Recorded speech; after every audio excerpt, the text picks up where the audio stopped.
Welcome to Pluribus, and the officially unofficial podcast for Pluribus on Apple TV Plus. I'm Jim. I'm Aaron. And today we're talking Season 1, Episode 5, It's not a question. Got milk. I've never said that statement with it actually being a statement. It's always a question. Right. Thanks to... Got milk? Response, got milk. Bruckheimer? Is it Bruckheimer who did those commercials? I thought it was, no, it's the guy who It's worked the for other Bruckheimer. guy. Michael Bay. Yeah, Michael Bay got to start shooting got milk commercials. Yes. But this is not a question. This is an order. Got milk. What'd you think of the episode, Aaron? Should be a question mark since this isn't actually milk. This episode's amazing. Again, this TV show is exactly the kind of show that I wanted to see from Vince Gilligan.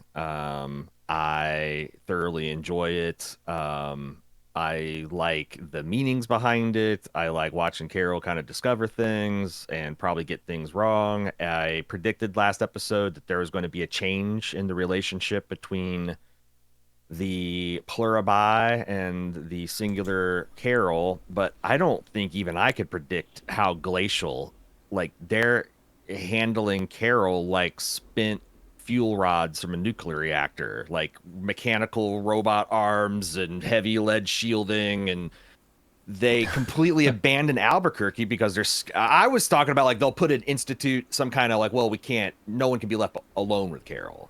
Right. We'll always have to have at least 2 to 3 Pluribus in the room with her at all time. But they're like, nope, Albuquerque, get the hell out of it. Just get to a safe evacuation distance. Yeah, which makes sense, I guess, because based on how they reacted to her drugging Zosha last episode, putting 2 or 3 more people into the room with her wouldn't do anything, right? It would literally be they would cry and they would make noise, but there's nothing they can actually do. Right? How? They could, by saying, hey, you can't stick that into. They could say it, but they would then back off when she says, hey, back off, So I don't know. To me, it's not. Carol's making a lot of assertions about they cannot lie and they cannot. And oh, I know. Yeah.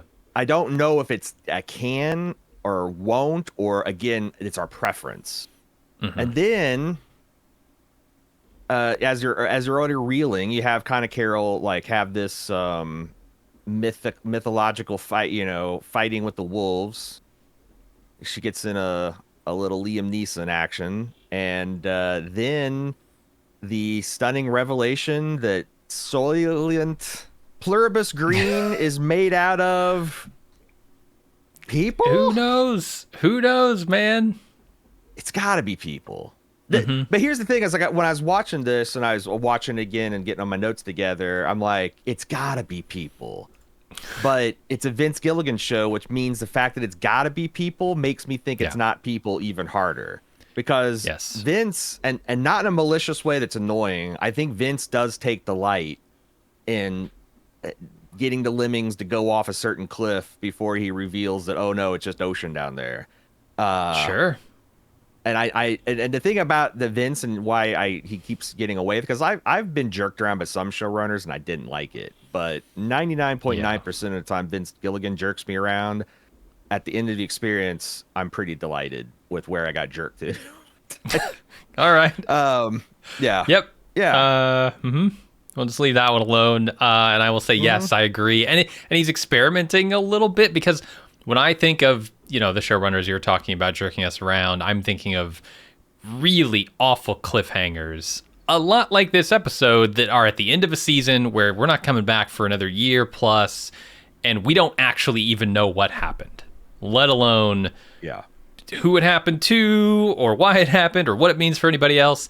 This is a little bit of that. This is she saw something, we have no idea what it is, so we can speculate on what it is, but not how it's going to affect the show going forward. And now I typically don't like those type of cliffhangers. I think they're less interesting than the ones where we know exactly what happened, and here's how the speculation happens around what is going to happen next, or how this is going to affect somebody or the world. This is okay. It's tolerable, I guess, I will say, because it happens between episodes. So we only have a week to wait. There is Cliffhangers some on fun end in speculating episodes. what she saw. Yeah, I'm with you. I, in general, like cliffhangers that are about the implication of the wild, crazy thing or new information you found rather than, oh my God, it's something. What is it? Yeah, But those only really get on my nerves when they're at the end of a series or at the end of a a season. season. And it's Yeah. just like, oh, you got like, we're not sure we're going to keep you glued to your seats through the off season. So we got to, that's cheap heat. Yeah. It's not Hmm. fatal necessarily, but yeah, it's not as good as the other kind of cliffhanger, which is, yeah, here it is. Now you got all season to think about, all off season to think about the implications. Right. So I'm not hugely bothered by that, and I am excited to speculate about what could be under that tarp in this warehouse full of food. Yeah, because that's the other But we'll thing we'll, we'll is do that. pretty clearly telling you the story that they're making Pluribus chow, and the ingredients of which are a lot of fresh melon and lettuce and cucumber and carrots and all kinds of tasty, but then also a palette of unspeakable horror. Yep. But And yeah, we'll talk all about what it is when we get there. and that's the thing is like even with that's the thing, even without that information, there's so much information that we got as far as like the Yes. nature of this high C, and the fact that they're all drinking it, and Hmm. I started thinking Jurassic Park lysine, right? Uh We, huh. we Sure. and it's funny that that's the lysogenic genetic virus, which I think in episode one, I'm like that has me thinking about Jurassic Park, but obviously they're not going to have hordes of velociraptors that are, dependent on a particular unsynthesizable protein to continue to Hmm. live. But now I'm not so sure. This is just stuff that vegans drink, right? Like I assume they have to drink Except something for the special palette of to get any horror, nutrients. except for the palette of horror, this does seem like it's yeah, like a juice bar. Yeah, I guess my biggest question around this is if you want to assume that there's something under there that is not vegetables, um, did they lie to us? Or did they lie to Carol about their preference being to not eat meat? Or is that just purely a preference and they're forced to I mean, actually that eat I whatever is under there? yeah, and like not to get too far into the discussion, but like I think you got to assume there is when they have things like biological imperatives and then preferences. Sure. Um, and like I don't think there's any moral gap between we prefer to be vegans and not kill other things, and also we have a billion corpses Hmm. that would just be wasted and we need to collect them as quick as we can, not because of any delicacies about bodies or stuff, but that'd be a wasted resource that, protein's kind of hard to come by as vegans. I know it's not really like you can eat the Sure, you right got combinations beans. of beans Yeah. and mushrooms and lentils and it somehow equals a chicken breast. I get it, but it's still not nearly as easy as animal protein. Like You have to go out of your that's way, for yeah, sure. yeah, and that's fine for ethical, and I think it's admirable. I've kind of soft transitioned to vegetarianism myself, but yeah, I don't know. Yeah. They didn't say we have a moral imperative not to eat meat, or a biological imperative. They said it'd be our preference. It'd be our preference. I've got an idea of what's under that tarp, but Hmm. maybe we could talk about it when we get there. I've got two ideas, and they're both disgusting. I can't think of I a love disgusting ideas. non-disgusting, horrifying thing that would be underneath there because that's certainly, but it's also not on the face of it horrifying because the sequence of events is Carol gets close to it, peeks underneath the thing, kind of frowns and double takes, and then backs away and has like it's not just a pile of severed heads and legs and torsos, right? Like it can't be that. It's her But books. They're eating Waikaro books. they're literally eating her words. Uh huh. This is the opposite way of that saying goes usually. You've Right. eaten one's own words, but yeah, like I said, it's got to be something that is the implication is sickening and horrifying, but Hmm. it's also not something that is obviously that thing. Yeah, something that requires a little more resolution to realize the horror of it, the Yeah. full horror. And that's like, and I'm giving Vince a lot because a normal, I wouldn't even go that far under an unknown quantity showrunner because some people might just sexy up Carol's reaction because it's a cliffhanger and da da da da da. I think Vince, like all of those beats were meant to happen and we were meant to get the inference that we did. Oh yeah. Yeah, this is meticulously sculpted dramatically. Yeah. Agreed. All right. Also, Carol has a gun now. She does. A big one. And and the type of gun that would be very good for anti-drone warfare. Just saying. Or she could just put up a bunch of street lamps. that scene was so funny, man. Dude, that's Vince. Man, he's so good. This should, and he's got so much talent he's surrounded himself with. Shall we get into the episode, or is there any other non-spoiler? I mean, happy Thanksgiving, everybody. Vince decided to bring us a roasted turkey in the form of an early episode, so that we can all talk about it and not annoy our families by breaking away from Macy's Day Thanksgiving parades and football and turkey comas by having to watch the latest must-watch television. Maybe Apple was afraid of Stranger Things. Oh. Well, because you're right. There is a lot of content being put out this holiday weekend for science fiction nerds. And by the way, we'll have coverage of that on our Pulp feed and our Dungeons and Demogorgons feed the week after. But yeah, I'm not going to watch 7 hours of Stranger Things on Thanksgiving. Nope, me either. I've drawn the line there at this job. Anyway, let's get to the episode, huh? Got Milk. Episode 5 opens in the Albuquerque hospital. The Pluribus are running a very smooth, synchronous operation caring for the various sick, injured, and elderly, including Zoja.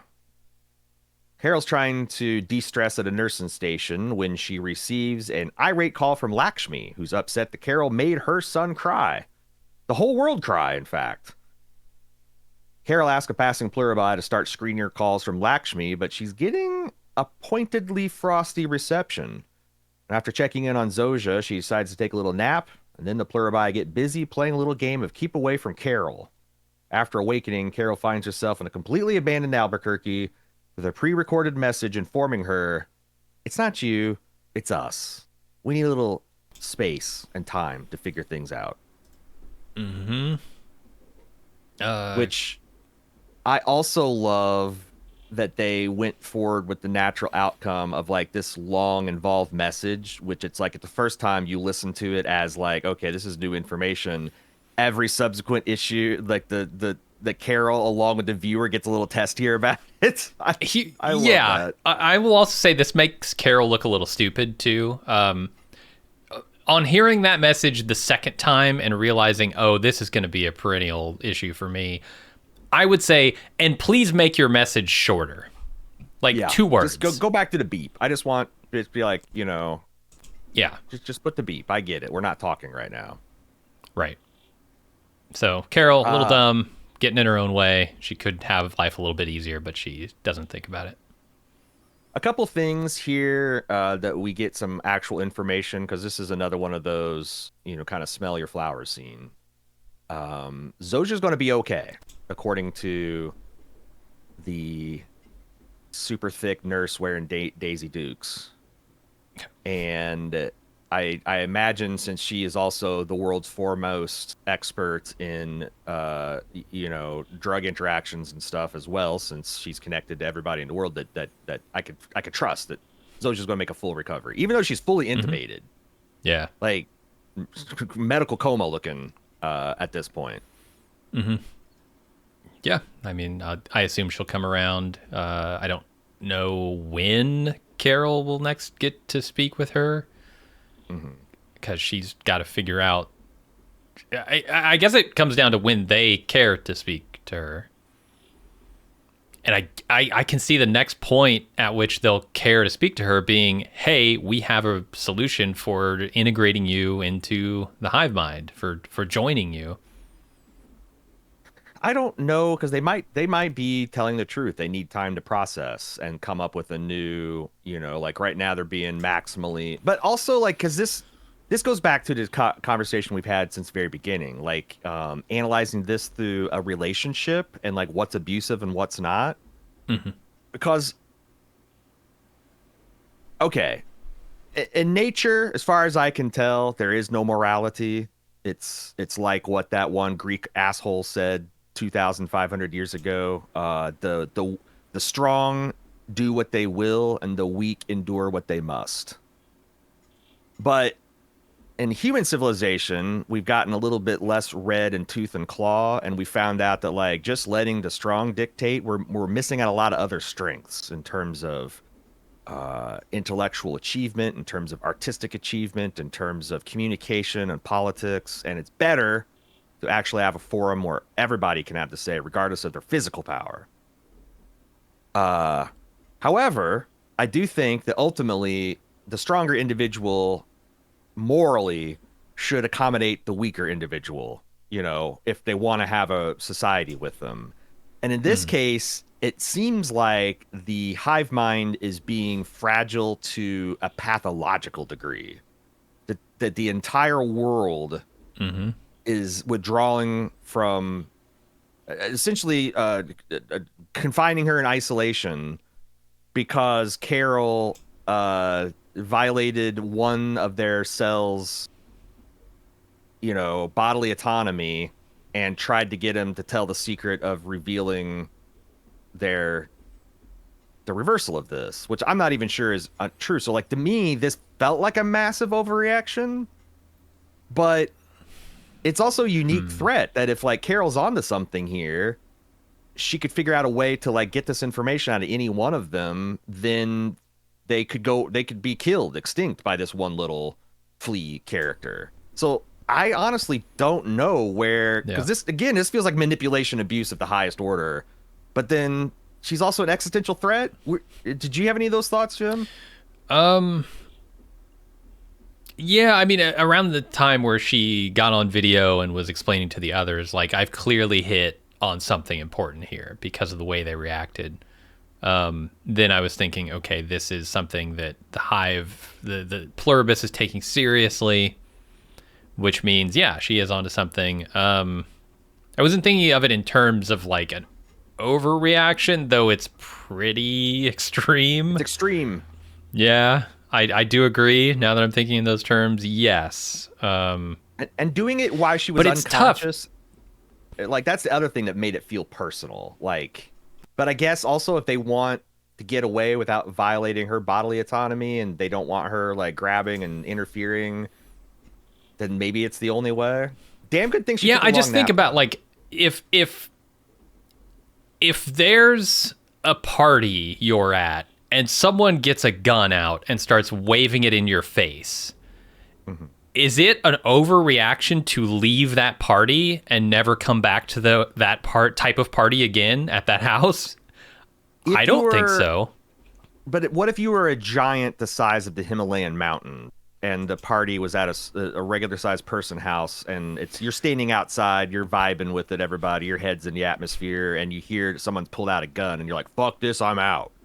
That's different because that gun is not a threat to you. You probably wouldn't even feel it when it went off. Yeah, so you have to put it in perspective, right? Because I know the gun here is Carol can just shout at them and make them shake and die. Like, this is true. So she has the ultimate power here. They can't do anything to stop her, apparently, aside from just make a lot of noise so she can't hear the conversation, and then potentially, I don't know if this is what happened, but put the target of her aggression into a coma. I don't know. I mean, like, how do you deal with somebody who is hostile and you can't defend yourself? You have to leave. You have to get away from them. Because if you look at one end of the microscope, they're the giant that is, we're just single cell organisms and they're the giant. And then you look at the other, we are a lethal virus that can infect them just by speaking. And it's and like, they don't have a vaccine or a cure for. I don't know. And that's the thing is like, I don't know that the hive mind has a surefire way to reverse this. Although this episode gives me for the first time some like tools to maybe start thinking about what if there is a single off switch, or what if there's something you could prevent them from having that would reverse this. But you're right, because like it could be that like, okay, well, we're not afraid of her reversing the process because we don't think that's possible, but we are afraid that now we know that she is this capable of deviousness and conniving, her weaponizing this anger to make it super lethal, like I don't know how, like, because she's just done it by accident. Like, what if she actually, I started thinking like once Carol got the gun, it's like if you were about to be assimilated by them, could you just go on this angry rant and like blow your head off in front of the ones trying to get you, spatter them with like, what would that do if you're just like in just angry and vindictive and saying you're making me do this, and then just splat so everyone in the world feels that at the same time, like it's a mutual assured destruction. Maybe they all seize and die, but you're the last free human and you killed yourself too. And the other 12, maybe go to live and repopulate the earth from 12 genetic codes. Yeah, that's interesting. Because I feel like I've read somewhere that is this based on what maybe I'm just basing this on the Matrix and how many people are they pull out of the Matrix to restart Zion every time the machines destroy it. But I think that I've read something like if you had roughly 24 individuals in a roughly 2-to-1 female to male ratio, that you would have enough genetic diversity to repopulate the planet. That seems low, though. That seems like can I say I've never quite understood this, and I'm sure me saying this will prompt 1,000 different scientists to write into us next week, and I'll probably read one on the air to correct me or inform me, I guess. I've never quite understood how lack of genetic diversity is a problem long term because of the way we evolved. We all evolved from a singular source at some point. And is it just a matter of like the length of time it takes to evolve the differences in I think genes? It's about the recessive, because like a lot of evolutionary it works in like large populations, and we've selected for sexual reproduction, which supercharges evolution essentially, is from my understanding. Instead of waiting on random mutations to make genetic code, now you're just playing 52 card pickup every single time a sperm and an egg come together.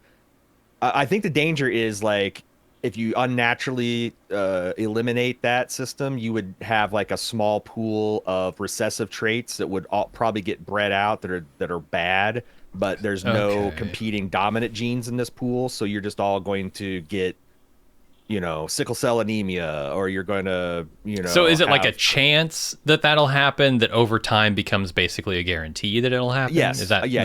Okay. Yeah, like if you fuck your cousin, 9 times out of 10, you're maybe even 99 times, maybe 999 times out of 1,000, you're not going to make like some kind of abomination. It's not going to come walking out of the womb, kill me, what have you? Yeah, it's a degradation of the race over time. And also some of that recessive genes leads to sterility. Yeah. So anyway, that's if there, I think this is a really interesting subject. So yeah, if there's a geneticist out there that wants to step us through it in a concise email that we can read in under 5 minutes, knock yourself out. Absolutely.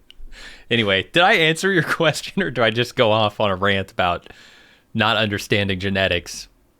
I don't even remember the question I asked, Jim. Perfect. That's how hive mind I am.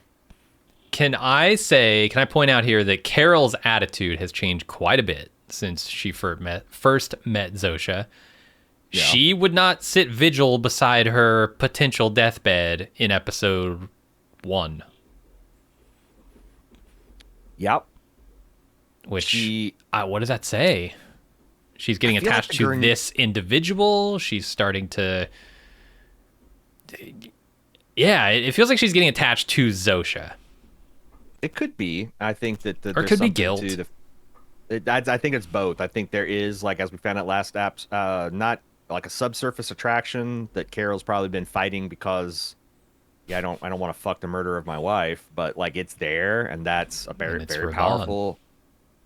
It's Raban. That's right, haughty, proud Raban. uh, and yeah. So it's like I think there is that. I think there is the fact that she has felt progressively guilty that the person who has kind of helped her the most, the singular person Zoja, has been also the one that's taken the brunt of her clumsy experimentations.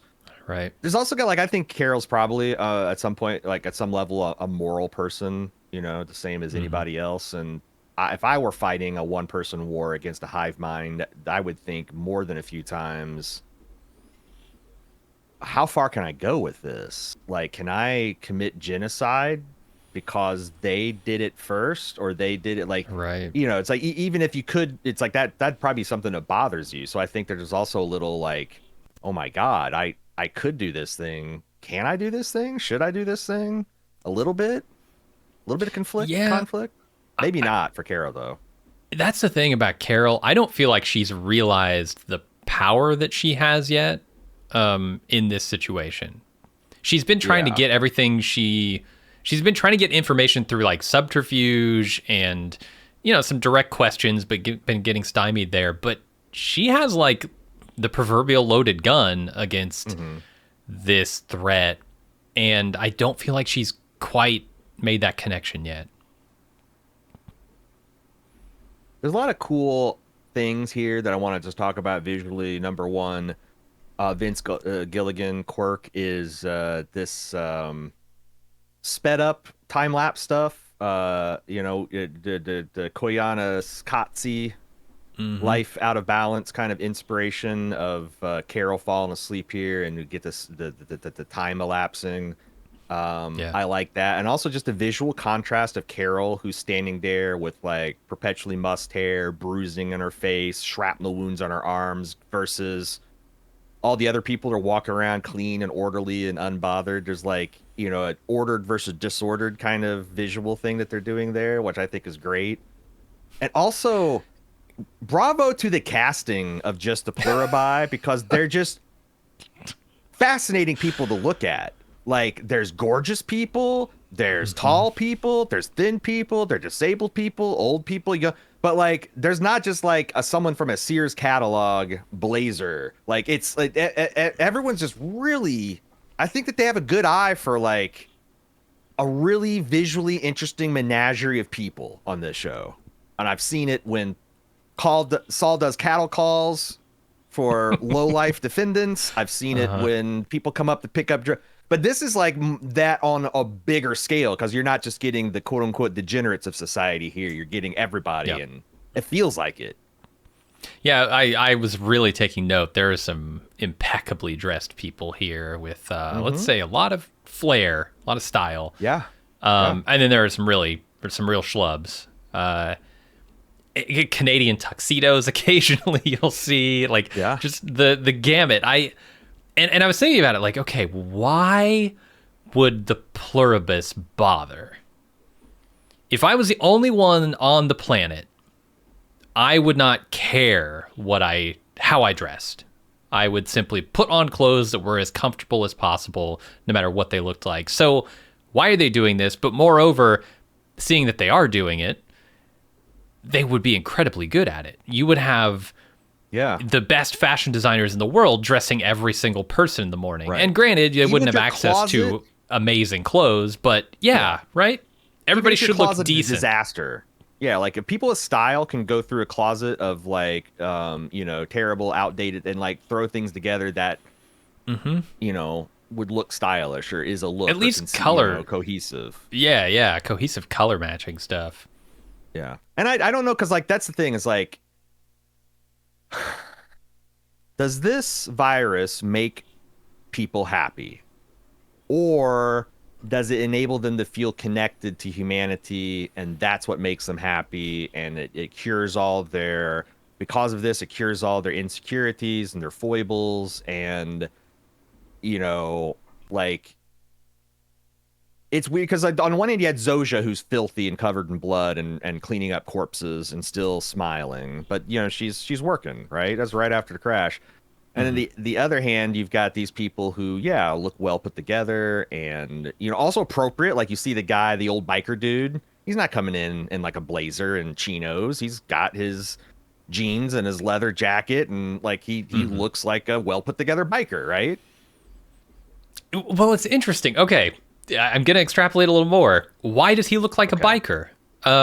He's not pulling from his closet. He's pulling from the pantry of clothing that they've assembled in whatever location that they're living ass to ass in. Here's a mind-blowing thing. Like, because I listened to, since the last episode, I listened to the ass to ass is not, it's not the phrase I meant there.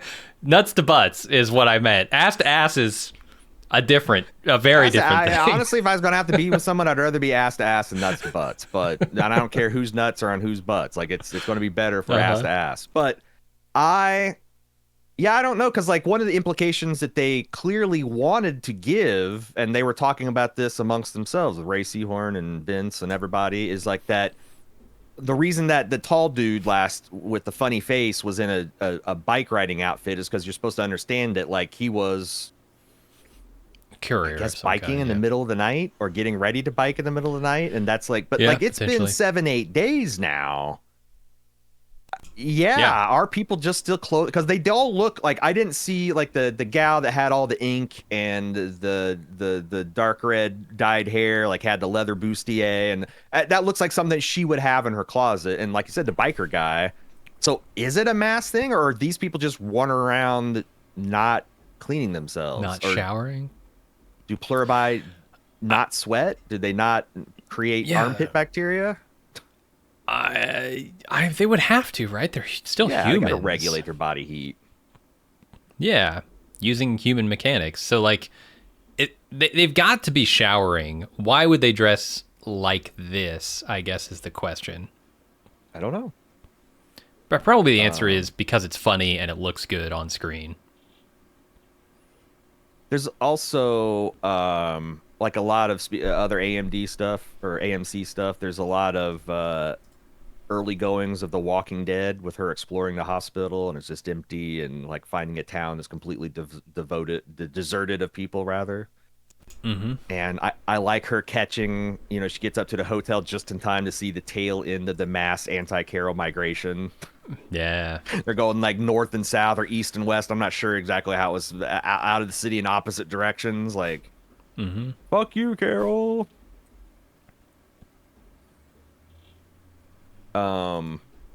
Yeah. Anything else? Oh, one other thing to point out. Yet another Breaking Bad connection, or I guess Breaking Bad universe connection. Did you recognize the man on the automated line? Oh, yes. The voice. He's eminently recognizable. He has just one of those voices. Should I say it? Patrick Fabian. It's Howard Hamlin from Better Call Saul, if you haven't seen it. Mr. Unwashed Asshole himself. Yep. The ringlets, the whole thing. It's great. It's the great. Knit ties. I like, and I think they imply that he might be an automated, like a truly computer voice. Which is pretty hilarious. It is pretty hilarious. Because there's one point in particular where, like, I don't think they had time, like the garbage scene. I don't think they would have time to record a whole new thing, get into the system, but they could probably type out a response that the robot voice would read. But I don't, also, like, there's some things that, like, I don't think Vince, you know, some of the split-second timing stuff, I don't think you're supposed to understand. Or you're supposed to, he's counting on you to do math, or like, is that actually, but maybe he is. I don't know. I'm just saying that, like, I give showrunners a little leniency for, they're not trying to tell us something about the world with this. It's just consistent with things happening instantly or as quickly as humanly possible. Yeah, I think that's it. You're supposed to understand that wherever that guy is in that moment, they know they need him to speak into a phone or something that they can record directly into the system, or it's just funny to do it. Yeah. Is there anything else I want to talk about? I don't think so. Yeah. Let's move on to the next part of the episode where we get an update. We're now nearly 9 days into the joining. It's evening, and Carol returns to her home. She writes a script. She makes herself presentable. Although I have to say, I think the handcuff bracelet, the clearly cut off handcuff bracelet as you gesture, might be a little bit of an unsettling indicator of your present circumstances, Carol. Mm-hmm. And she records video to addressing the other 12 unjoined humans. She outlines the discovery she's made in the past episode, that there is definitely no fooling, no possible way to misunderstand, a way for them to reverse the joining. Pluribuses cannot, under any circumstances, lie.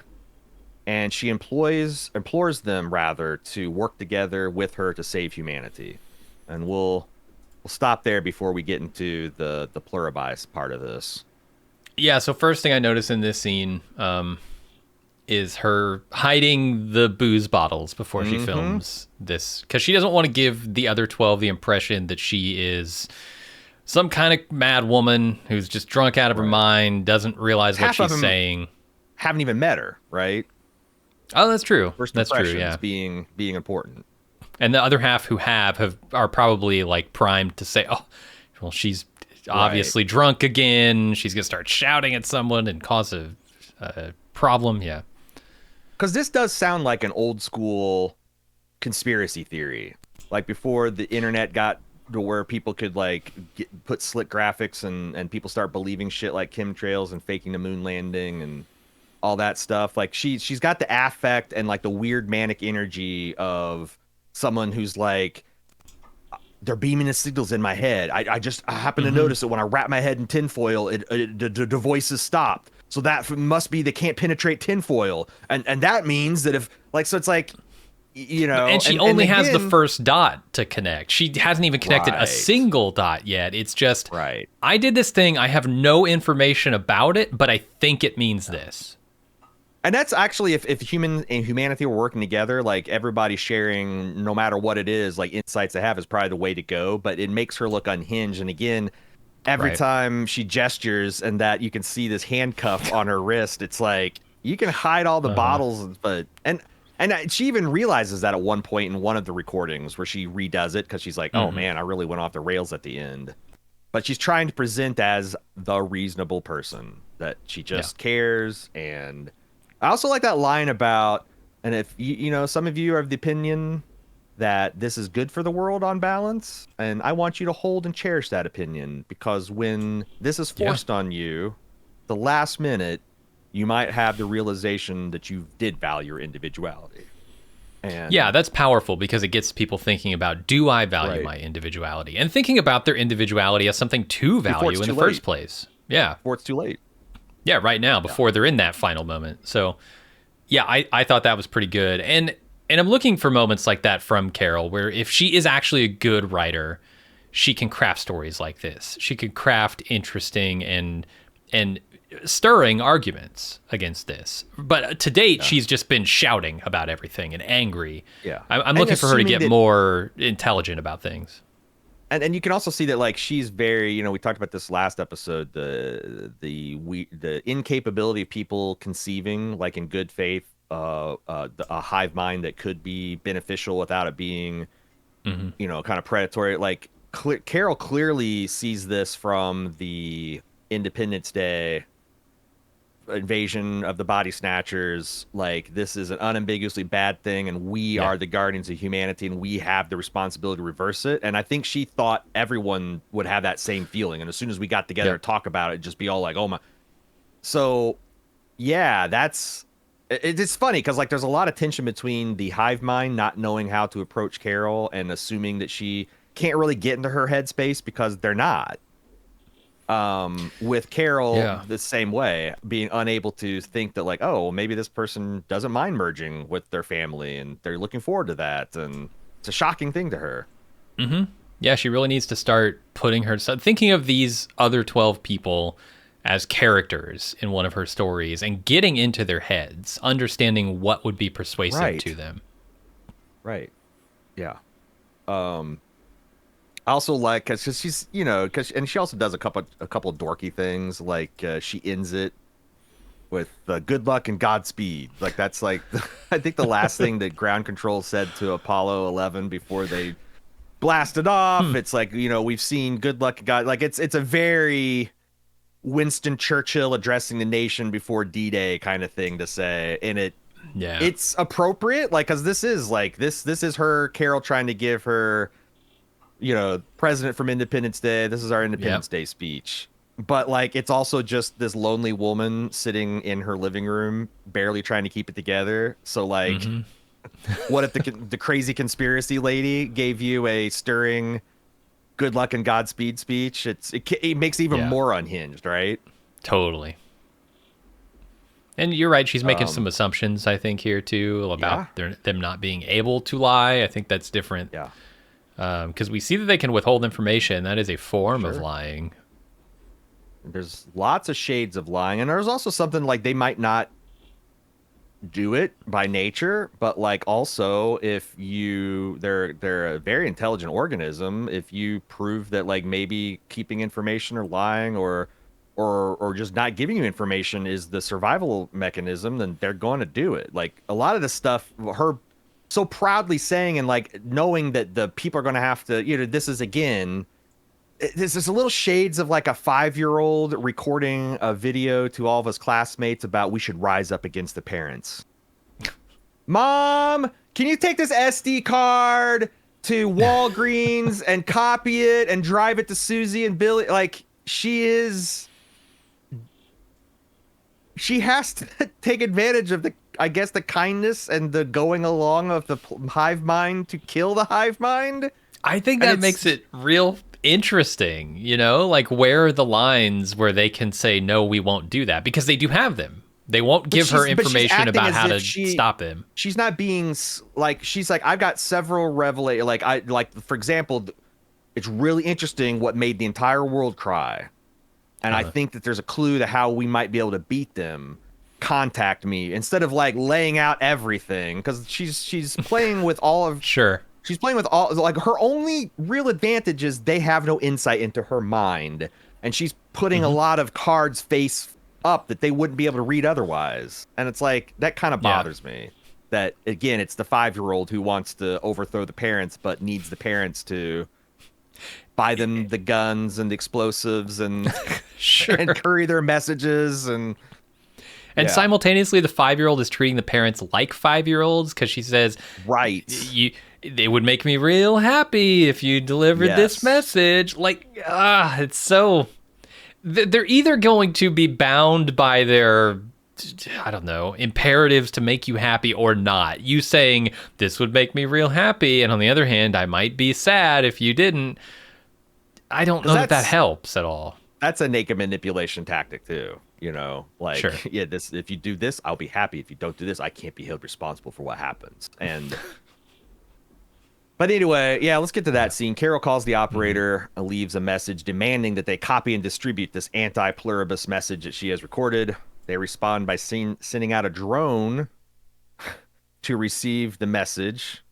They're really handling Carol at literal arm's length, like further than arm's length, that electronic arm's length. Mm-hmm. And I also like Carol's face when she saw, like, it's the face of someone who had a messy breakup with a very immature person, and they've agreed to meet to exchange their like last belongings they have of each other. And they get there, and you came alone, and they brought like 5 friends because they're terrified of you. And you're like, give me a fucking break. Big, give me a fucking, a fucking drone. Okay, you pussies. I loved it. Yeah, this had me wondering, seeing the extent to which they have cut her off. They're not speaking to her. They're not even letting her set eyes on them.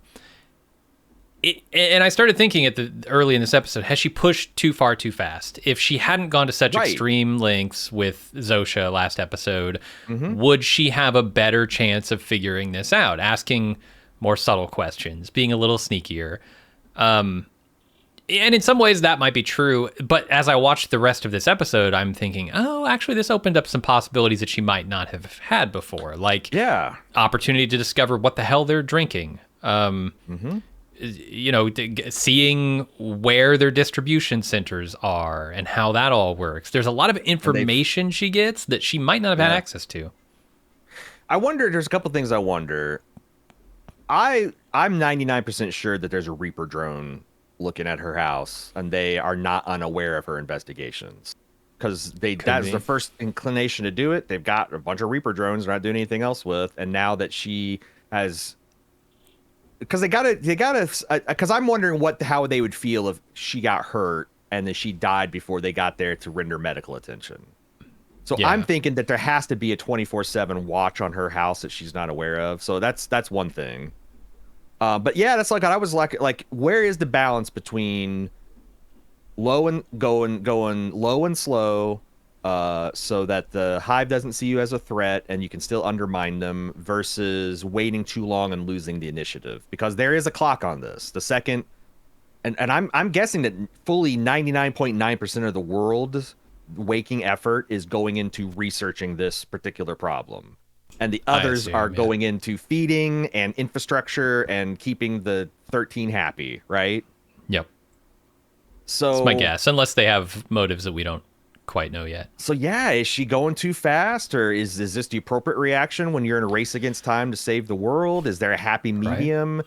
Is Carol the best person for this? That's the other thing, is like Carol's like the last person that you would want to have this responsibility thrust on her, right? You know, she's not like a military general. Yeah. She's not a scientist or a geneticist or any person that's inclined to that.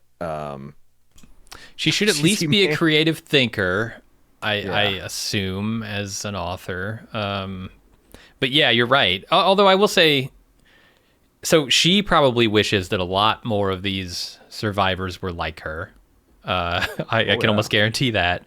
But then also, I kind of like the fact that they're not, because that might open avenues for discovery that Carol would not have access to if everyone were like her, right? Because she's gaining information in her own way of driving these people away, isolating herself, and then relying on her own independence to get this job done. That has a value, and the other 12 might bring their own value that combined can make this work. The unexpected thing is that's like right out of Sun Tzu. Like you retain the initiative, make your actions dictate what the enemy does. Don't ever get caught into reacting continually to what they do. So like obviously, there's probably an Optimus, right? But that's what's the funny thing is Carol's just not. She's not the person built for. She's not John Connor. Okay, let's put it that way. Some kind of action here, no.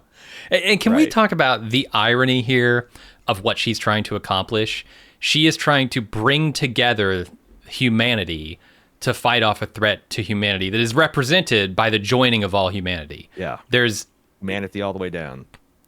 Yeah, but specifically the interaction between like isolation and togetherness, right? Like she's trying to create a coalition to fight the coalition of humanity that she perceives as being much larger, the downfall of humanity. Yeah. More equipped, instantly connected. Yeah. It is fun. And I did also wonder, like, because I don't think the cell phones are working. I'm like, are apps and maps? Because like in 2025, I don't know if Carol knows, but she could do her own translations of her videos. She could capture like if she didn't trust the hive mind.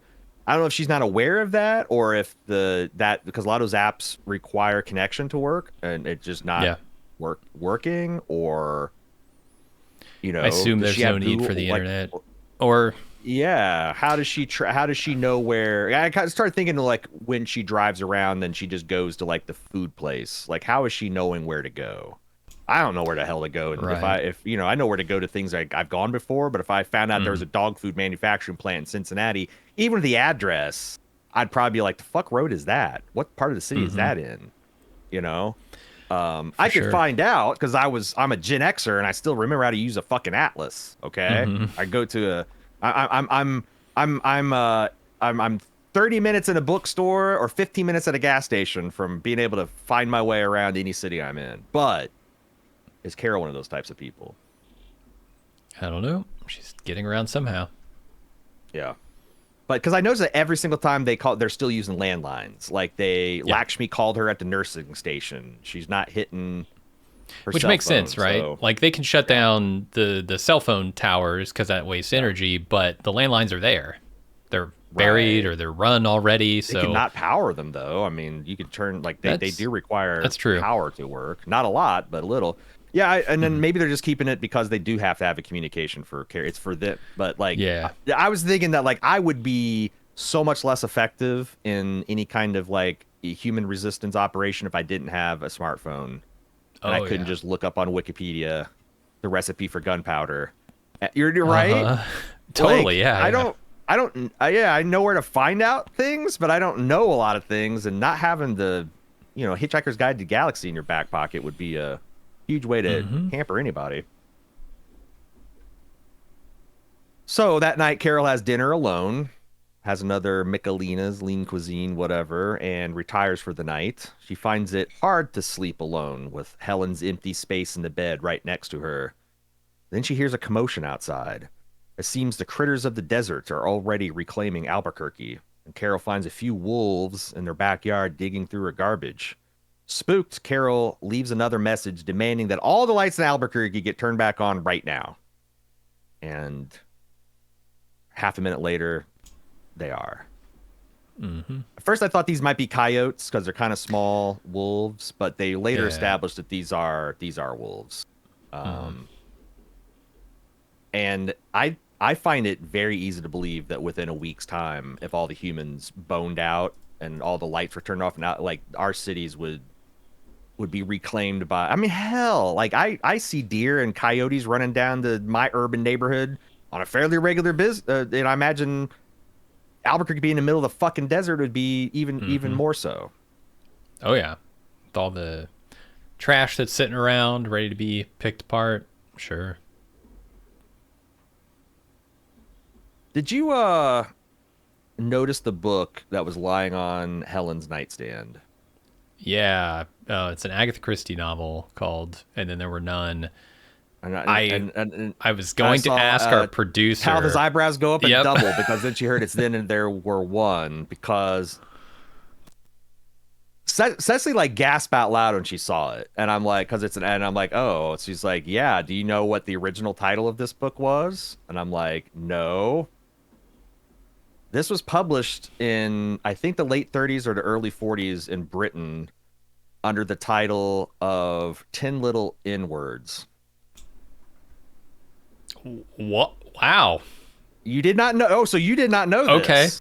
I was going to And ask Talitha about this novel when we got e- to it. You know. and even in 1940s America, when that came across, they're like, no fucking shot are we going to. So they then called it, Good and for then them. there were not, and then there was one. Hmm. I know the plot of this, so like I don't know what they're trying to. That this is one of her most famous works. Uh, I don't know how many people know about the savage British history of the slurs and the thing, and the original poem this is based on is also racist as hell and all that, and because all that's been, Jesus. even like since 1985, even the UK is like, okay, probably can't have this in a bookstore, and they've Yeah. completely bowdlerized the poem, so now I think it's one little, two little, three little soldiers, instead of Indians or N words or whatever, uh, unkind thing we had to come up. But it's very much a glass onion type of plot where all these people are assembled to this island for this murder mystery. And this poem is in everybody's bedroom, and there's 10 little figurines on the table that are all. And as the experience wears on, they start disappearing and showing up dead, and they start making a connection that they're actually dying. The poem all explains how these people fall by the wayside. They get frazzled. Some of them get hung. Some of them get shot. Some of them fall of the law, and all their deaths are kind of ironically appropriate. In a very kind of Seven Hmm. way. And in the end, you find out that because everybody dies, and there's just one person left at the end, and she hangs herself. And you find out that one of the people there was this judge British judge who has both a very self-judgment, righteous, judgmental streak to him and kind of a bloodlust. And he satisfied that in upper crust England by becoming a judge, a barrister or whatever. And he would get his jollies off by sentencing people to execution. And at some point, he finds out he has an incurable disease. And in the last orgy of justice, and holding himself to account too, because I guess he cooked the books and got an innocent person killed at some point. All these people have some kind of tragic, like the woman that dies at the end was a governess that killed one of her children under her care, and I think covered it up. And there's a whole bunch of stuff that's like that, where someone, murdered someone else, and tried to cover it up, or blah blah blah. There's a lot of meaning and connection to this. And then there was one like Carol. Like there's roughly there's 13 people. There's I think 10 people in this story. Maybe there's 8. That's very close. And then there was one like Carol realizing she's the last person on Earth. The total mysteriousness of it. The deep dark secrets that some of these people like Carol are carrying. And then maybe there's some commentary about racism and prejudice and provincialism. Thoughts? It's a lot to absorb and integrate into my plurisphere. Yeah. I don't have any immediate reaction to that. I don't see like an obvious connection, but it's coming from Helen's perspective, right? And I know so little about their relationship to this point. So yeah. No.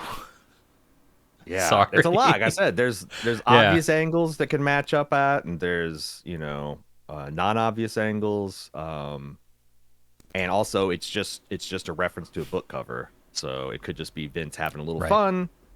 But I did like also, because there's a lot of especially now Castaway type acting where we're just seeing her kind of like going around muttering to herself. And Ray Seahorn is just with her face telling about how she's a person who's getting very lonely, getting very discouraged, very much misses her wife, and has no one to talk to, and nothing but alcohol. It's like she's constantly drinking until a certain point in this episode. Did you notice what she was drinking at this particular scene? I couldn't quite make it out. Was it Writer Tears? Writer's Tears, which is a real alcohol. It's an Irish whiskey.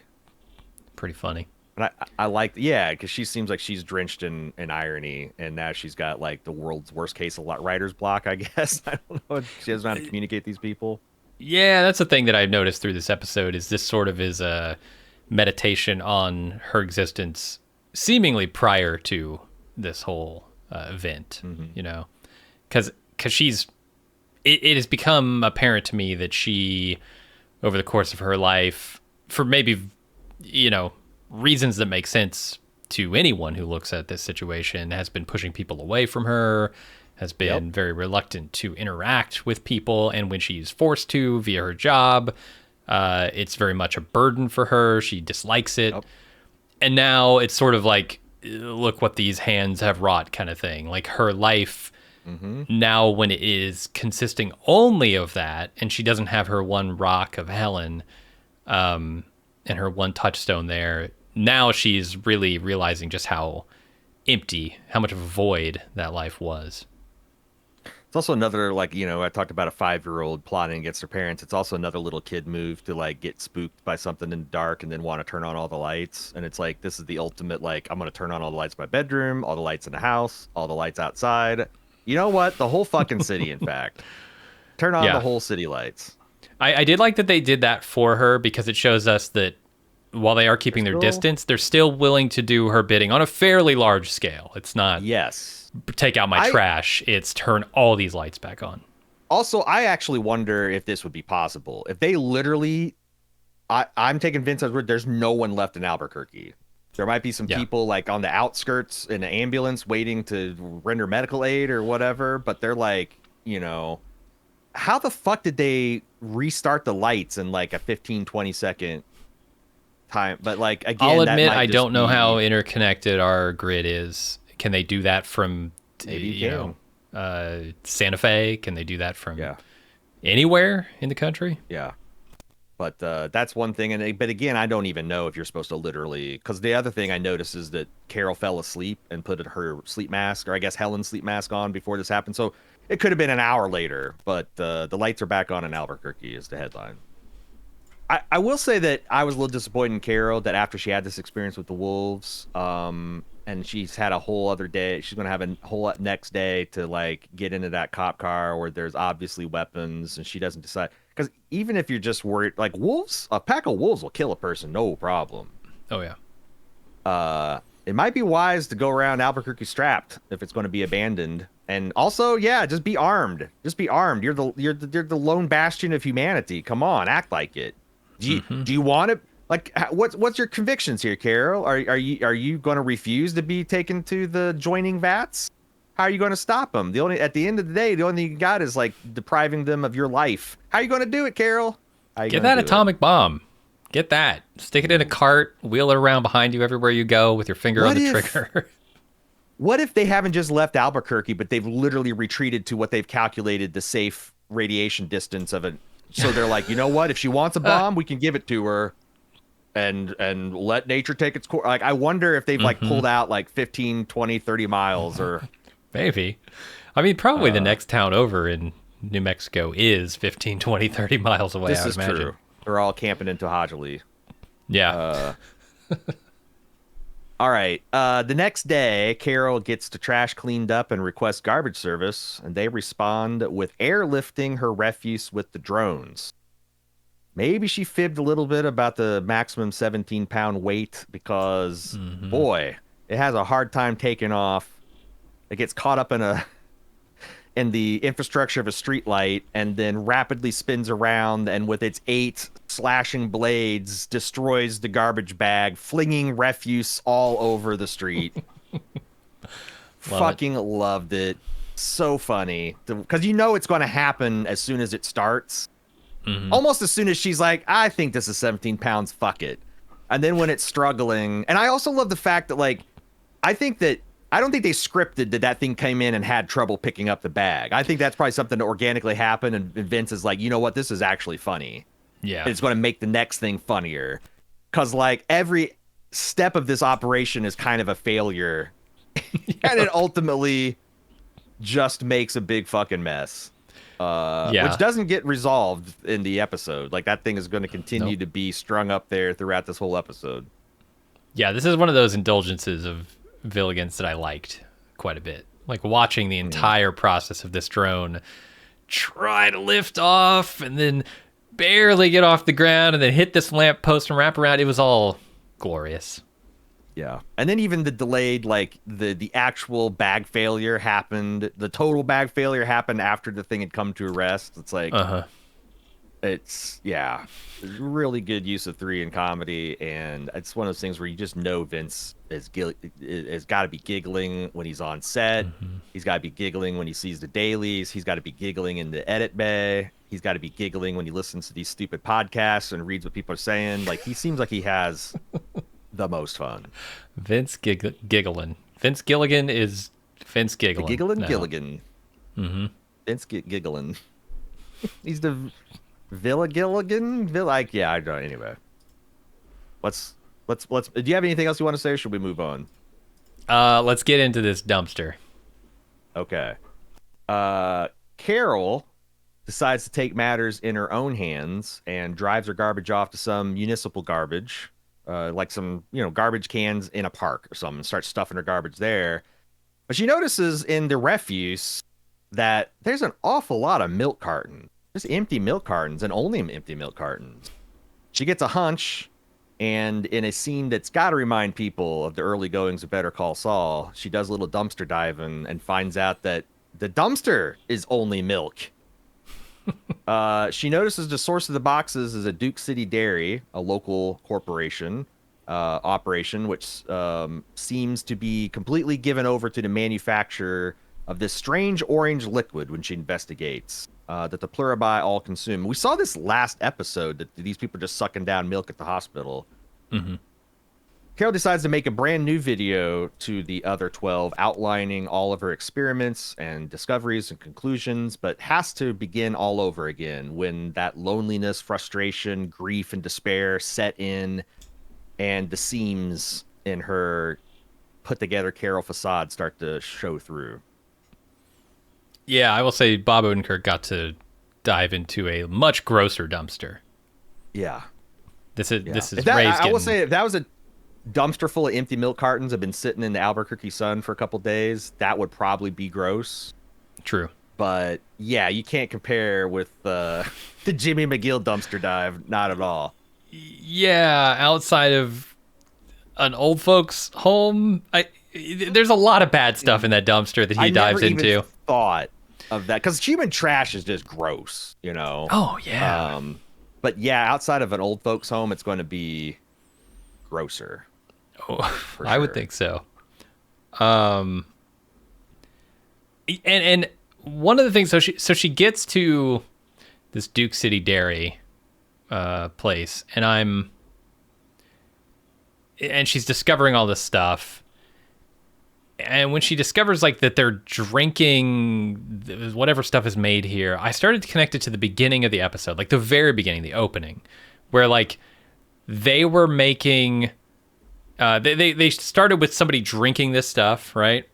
And they also connected it through the audio with the beeping sound of the heart monitor, which to me is like representative of life.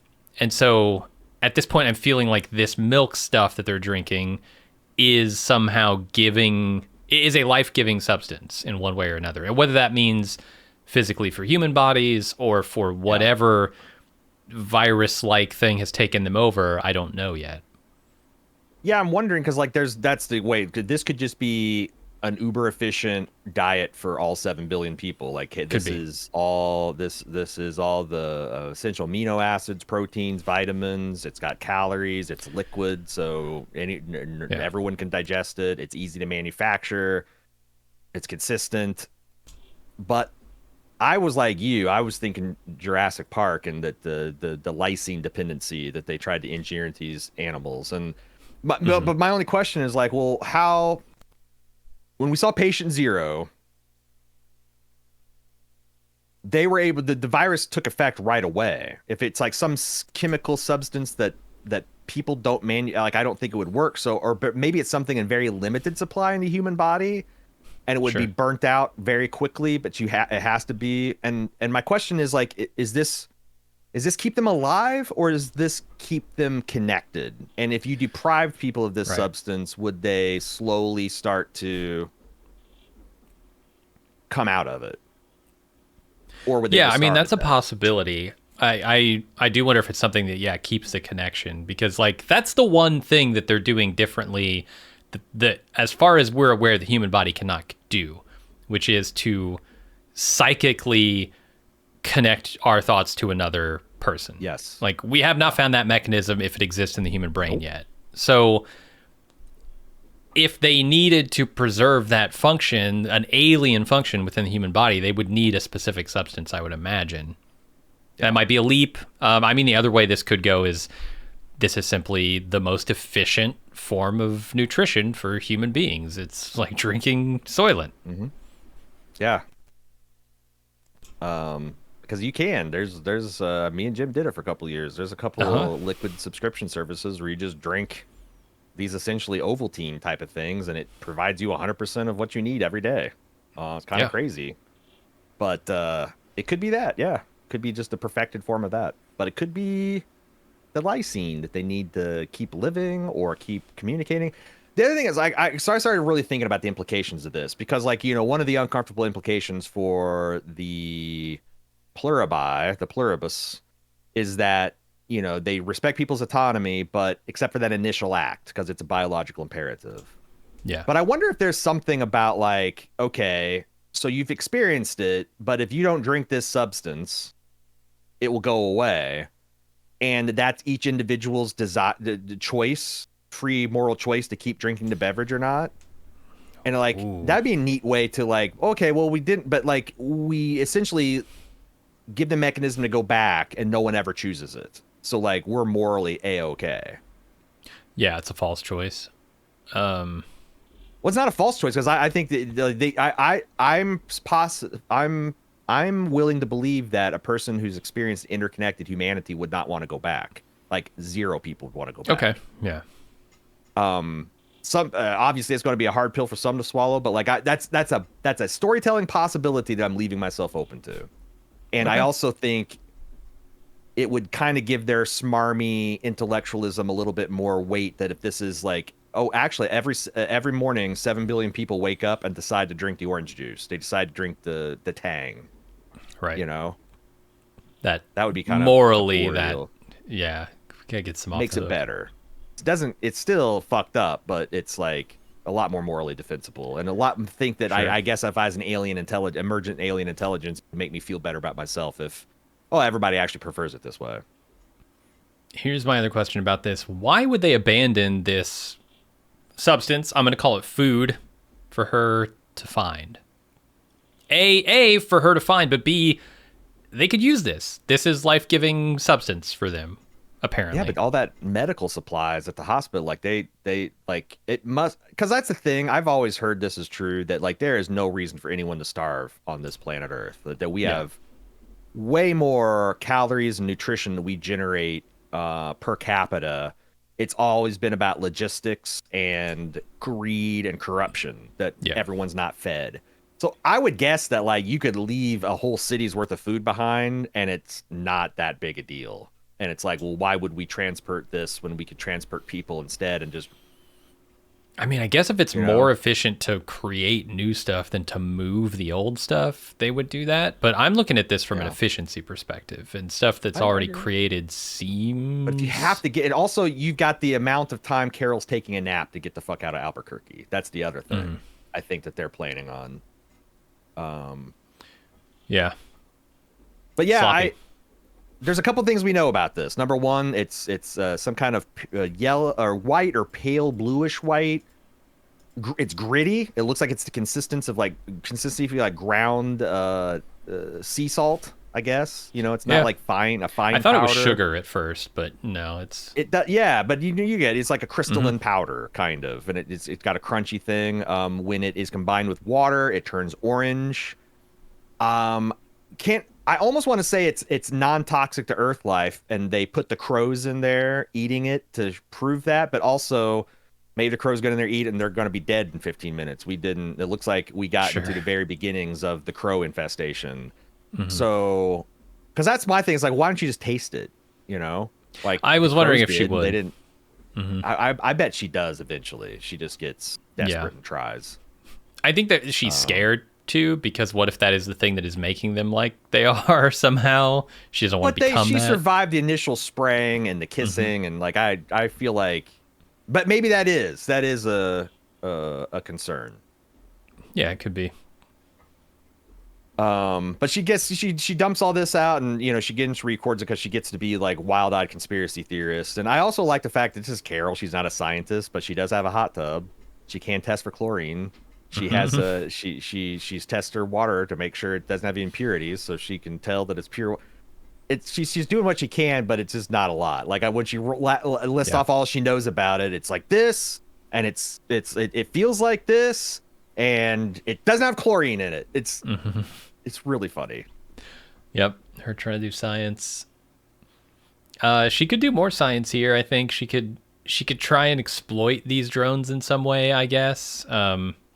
She could attempt to follow them to a source. I don't know, get on a dirt bike or something and just try and track where it goes. Right.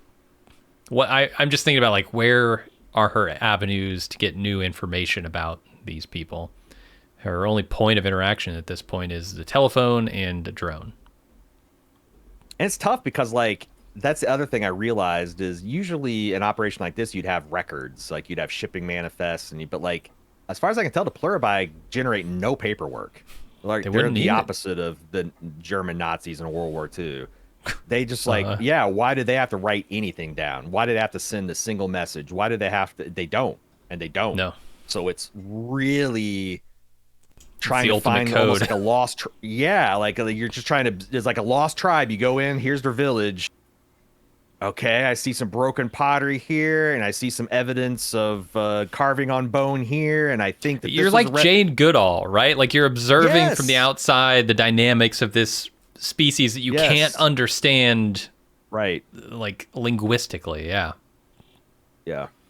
And she's at this for a while because she starts filming in the daytime, and by the time she finishes and sends off her final message to the others, or I guess the non-others, it's nighttime. And we also know that this is almost true neutral. It's neither alkali nor acid. It's 7.17 is true neutral. Just essentially water. It's essentially water with some trace elements in it at this point. Later that same night, guess what, Jim? The wolves return. This time, they seem intent on digging up Helen's corpse for a snack.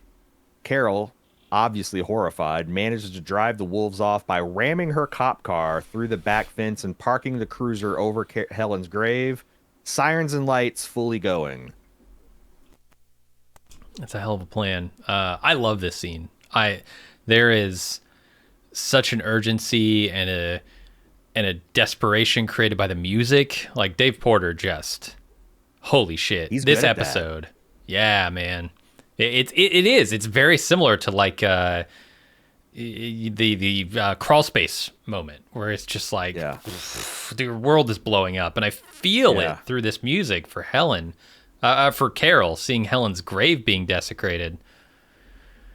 There's also a few times where he subverts it. Like I know he plays the like weird, intriguing, mysterious music. And then, like, when Carol's investigating the juice boxes or the milk boxes, and then, like, she flops into, and it's just more, and then, like, the music kind of cuts out, like it's almost like a record scratch moment. Like, this is, what kind of fucking investigation is this? Right. But yeah, this, and honestly, I've never felt as much antipathy towards Carol as some of the viewers have. I don't know if it's like a third or a half. They're just like, fuck this lady.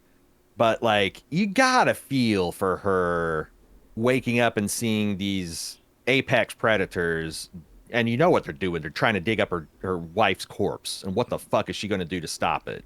She goes out there with her 9-iron, and now there's 6 of them. They're not intimidated at all. Tries to get to the shotgun. Shotgun secured. She can't figure out how to get that open. So I was delighted as soon as she roared off in the car, because I knew immediately what she's going to do. Nice. And it's a smart, I thought she was going to get help, to try and find help, and I'm like, that is such a vain effort. No. Like, good luck. As soon as she took off around the corner, I'm like, oh, she's just going to she's going to ram those wolves, and she did. Yeah, I was thinking maybe at this point it's right to ask for another hand grenade, just in case. Yeah, or wolf defense system, but she's got the shotgun now. Now she does. Now that she's not panicked. She also falls because she's not sure where the wolves are at, and she knows she's safe in the cop car, so she locks herself in there with the full light and sirens, and at some point passes out, which is where we find her next morning. She wakes up, and in the light of day, quickly figures out how to retrieve the shotgun and the cruiser and free herself from her handcuffs. Then she starts the work of making what I'm going to call the Helen L. Umstead Memorial Plaza in her backyard, so that no wolf will ever try to dig her up again. Yeah. I like this, although I'll say she's woefully slow in her construction. Like, I think it takes tops 2 hours to get that done, and it seems like she spends 9 hours on it. And I'm including the drive time. You're trying to drive and the hauling back and forth, because she's just a bitty thing, I don't like those things. I looked up a 2 foot by 2 foot 1.5 inch paver weighs an average of 36 pounds. That's a lot for an average sized woman that's probably not like 30 tons in like peak physical condition. She's 50. I think that would take a while, and it's hot. I'm assuming it's hot and dry. Also, they were worried about her dehydrating herself 8 days ago. She's like using her back the entire time to delicately set these things down. Just flop it on the ground and then push it into position. Like, Is she trying to be reverent? Because that's I was watching something. Oh my god, yeah. There's going to be a bunch of ignorant shit about like, yeah, this is what happens when you ask a woman to do a project because she does everything kind of wrong, the internet. and it's like I don't know. I feel like that only goes in one way. No one ever is like, oh, I can't wait to see this guy try to do fucking laundry for the first time. Oh, he's what? But I don't know. Like it's also it's like I think she knew that she probably shouldn't haul. What 50 of those? Like that's like 2,000 pounds of stuff in the truck, but she doesn't care. Yeah, like it's not her car. You know, it's a rental car. Who gives a shit? It's a rental, and there's tons where that come from. But I love that like that cop car is just like completely no suspension at all, and it's just driving and sparking as it goes down the road, and it's really funny. But it does also like I think that. Part of it, her being slow, is she's being solemn about it, you know? Yeah, that makes a certain amount of sense. But yeah, and it's a big one. Like, I think she did kind of too much. It's essentially a 7x10 grid with some corner flare. Yeah, and no, I thought it was good. It really conveys, you know, this sort of finality to her loneliness, like the permanent nature of it at this point. Yeah. With Helen gone and her just really sealing this over, like this is it. And then, you know, painting this flower onto one of the pavers and setting it up there is a nice marker. And so it's not all. It is all loss, but it's not all sadness. There's also a little bit of remembrance and yeah, she can feel good about the time they did have together in this moment, but ultimately she's gone. I like Miss Seahorn's performance here too, because she's, you know, she has this like smile on her face at the end of it because she accomplished something and she did make a beautiful memorial to her partner. And but then, you know, her smile kind of fades and she's on the verge of tears and she's trying to put on a brave face. But the other thing it told me is like Kara's a lot more artistic. You know, she's not just a writer of you know, lowbrow romanticy. She also I mean, yeah, that script looked good on sandstone and those flowers were pretty well painted. Like, yeah, she's done a Bob Ross class or two. Yeah. Agreed. So after she's finished, she goes to rest on her couch and accidentally spills some of the Pluribus chow that she collected onto the floor. When she does so, she notices an odd-looking barcode, which, long story short, leads her to a pet food packaging plant. She investigates, finding a cold storage room with lots of melons and lettuce and other fresh produce that you'd expect people to eat. But then, in one particular plastic-covered bin, she finds something that truly horrifies her. Pluribus green is made out of... what exactly? Her books. It's the only explanation that makes any sense. Eating her words. Before we get to that conversation, because that's going to dominate this scene for sure, I'm going to talk a little bit about how lackadaisical Carol is being with her own safety here. Like, as soon as she opens this freezer door, I'm like, do you want to go in there by yourself? Because if that door shuts, you might just be dead. No one is potentially monitoring you. You can't call out to someone. They're not coming back here for a while, apparently. They want to stay as far away from you as possible. You might just be dead. And the same for, like, loading up a cop car full of suspension-destroying bricks. If you break down in the middle of the road in an Albuquerque summer, and there aren't, like... and all the gas stations are locked and all the stores are locked, and you can't find anybody, you might be dead. You might just die of heat stroke before you can get back to your house. Yeah, we're not many of us are set up to be an island of one. Like, not at all. And it's because we've diversified. You know, it's like people bemoan like, oh, no one knows how to hunt and skin, and that's because we build spaceships and we don't have to do internet pornography and you know, stuff like we specialized. Yeah, not all of us can like make a fucking loincloth out of a deer carcass now, but we also can transplant hearts, okay? And in your But daily life, yeah, there's no need for those skills. Zero need right, for right. for 'Cause you can, 99.9% of people. yeah, hunting and gathering is getting your paycheck and going and exchange it at the food market, right? Yeah. Um, so, um, But this changes but the game when no one is this, around and you there's can just fuck yeah. around and get into things, get into trouble. Um, Mm-hmm. but what is it? So, okay, again, because Well, what I is got, it? I Yeah. will say, when the first time watching this, when she fell asleep and they started getting an orderly line of all the old people, and they were taking them away and some kind of, I'm like, oh my god, are they eating, or is this like they're going to be the big reveal that like it's like some kind of bad Star Trek episode where anytime someone gets to be 70 years old, you're just recycled, for the greater good. But and then, with this reaction with the horror that we see, it's like they kind of lean into that.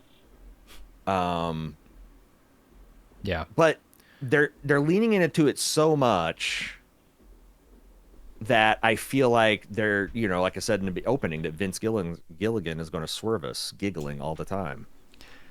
But what else could How it do you be? swerve this reaction? Because this is something. Okay, I'm trying to think about like everything we know about Carol, because that's what's going to define what gives her this reaction. And this is extreme. Like, to make somebody gasp and scream and jerk away like that, it has to be extreme. A body could be extreme. I think what's more extreme, and what maybe fits in very deliciously ironic in this episode, would be if that's Helen's body.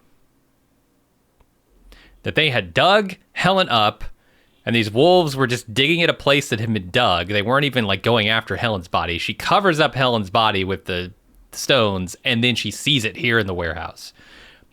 I'm not certain that's it, but that would be truly insane. That'd be insane. It does, like, because the beat for beat here is that she goes to this thing, she looks at it at a light, something draws her attention, she peeks underneath the cover, she hesitates, she frowns, she does this little double take, she expresses some shock, and then she backs away and covers her mouth and gasps. Mm-hmm. So it's like, can I justify that if that's Helen's bot? Because I was even saying in the intros, like, I don't think this could be just like torsos and legs and heads and, like recognizable cannibal deli, right? Like, because like you would just have that reaction as soon as you lifted the Immediately. sheet. So like, what could it be? But if it's not dismembered is horrifying, stuff, but only once you think about it. There's one possibility I got, but it's dumb and you're not gonna like it. Like, see. Okay. Hit me with that, and then we'll come back to another guess of mine. Poop. It's the ultimate, like there's You're right. I don't elements. like it. I love it. It's something they have. I should have suspected. You're the guy that's always like pining for the baby zombie to eat its way out of the pregnant mother. Yeah, I can't outgross you. It's my favorite scene in Jurassic Park, where Laura Dern sticks her arm into the Triceratops shit. That's a big pile of shit. Oh yeah, all the way to the shoulder, baby. But that's the only thing that I could think that could register human instant disgust and also take a minute to like process what you're looking at. But like, it's my understanding that I feel you. There's nothing in human poop that the body needs. Like, there's maybe undigested corn kernels because we can't process cellulose or whatever. But like, there's not. That's waste product. It's like, it belongs in a sewer. Yeah, not so it's in like, a warehouse. and maybe I could see them burning it for fuel, because that'd be an efficient use. But like, there's no efficiency in eating it. But like, if it's not, again, prime cuts of human that are recognizably, that means they got to have hands or feet or face on them. And it's something else that viscerally triggers disgust. Yeah, I'll say none of the vegetables in here are like chopped up and prepared in any way. So why would we assume that the human bodies would be, right? Like, you're not going to get but if they're whole bodies, it's even and more. What the fuck? Why did it take you so long to have a horror reaction? You think so? I don't know. You lift it up, you see just like a pair of jeans and a boot and some boots and stuff, and you're like, oh, in a food weird. storage room that they've established. Because by the time she gets to this, weird. You obviously know this is food, and you find human bodies in the food. I don't know, man. I feel like I would be a little upset if Villigan chose this performance to show that reaction from Carol. Here's what I think it is, and I'm still going with the human bodies thing. I don't think it's Helen. I think that would be really interesting considering she just reburied Helen, but it'd be really interesting. Also, like, what would it say about the Pluribus? You know, like that they're going and digging up fresh corpses to eat. That's right. That's a one step farther than like picking up the human roadkill and grinding them into Soylent. Yeah. And like I said, that makes sense, and it also makes sense of why they insisted on doing that first. You know, it's like, well, we got this bounty. Might as well pick it up and get it in a cold storage. I can see it. My actual guess, this is what I think it really is I think it's Zosha's body, because they told her, oh, she'll be fine, and they could not be lying in that regard. Like, there are plenty of times where doctors think a patient will be fine, and then boom, they're dead in 10 minutes or a day, whatever. I think that's what it is. That's the thing that freaks her the fuck out. She sees that it's like a human type figure with clothes on, but then she sees the face and she's like, oh shit, that's on me. That I can almost see it, because she lifts up and there is like a concerned, like, oh my God, when she first lifts it up, but then she like looks at it further, and then she has another realization, and that's when she drops it flat. That could be, and I could see maybe it wasn't their plan to get the hell out of Albuquerque, but like when Zosha died, they're like, oh my God, we killed the pirate lady's dead. Who knows what she's going to do? We got to preemptively get some space in case she asks for the atom bomb or something. Maybe that would, because that. But okay, now my next question would be, narratively, why the fuck would they bother to drop her body off in the cold storage food before they're going to fuck off from Albuquerque? I don't know. Why did they leave like all this food here? Like, almost all of the possibilities we mentioned has like almost a near fatal flaw in like, well, how would you explain why this happened? Yeah, but it needs to be something that follows from what we know currently. Like, it can't just be this can't be the leader of the alien invasion, right? That would be insane. That'd be stupid. So no, I don't. It's got to be something we can guess. And that's like the closest I can get to it, at least from the information I have this episode. Maybe it's something that goes back further. It's Kumba. The other thing is, we haven't seen a child, like a young, like toddler level. The other thing that would be very disturbing and would be hinted a little bit, because she even calls it out. It's like, remember when we had elementary schools and children? You know, the youngest person we've seen is Lakshmi. There's a kid at the hospital. Looks like he could be like 13 or 14. But like, what if it's a bunch of like, you know, we don't have the bandwidth and the time, and these brains are not developed enough to join the hive mind. Ooh, and that's not how we procreate anyway. We just send out signals. That's not how we procreate anyway. And like, there's also a little bit of like, the baby almost died in the first, and only Carol saved it. Like, that would be, that's almost too dark for Vince Gilligan. A pile of dead babies, pile of dead, like, well, because that's how you win a grosser and gross competition. It's grosser than, it always involves dead babies and snowblowers or something. Oh yeah. So okay. But like I said, that like it's a very rare. That's the very, like, there's two things that shows are unwilling to do. And a lot of it is animal cruelty and child and direct. You can imply it, you can cut away from it, but it's very rare. Like that's the reason why Dr. Sleep fucked me up so much, because it does have a scene of like a pretty graphic scene of a child being tortured to death.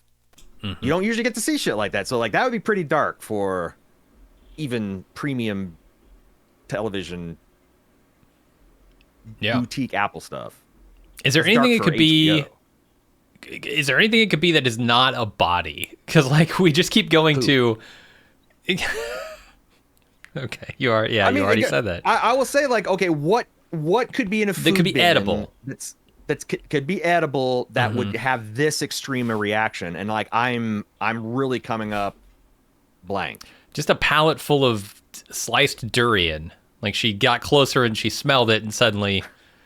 I don't know, man.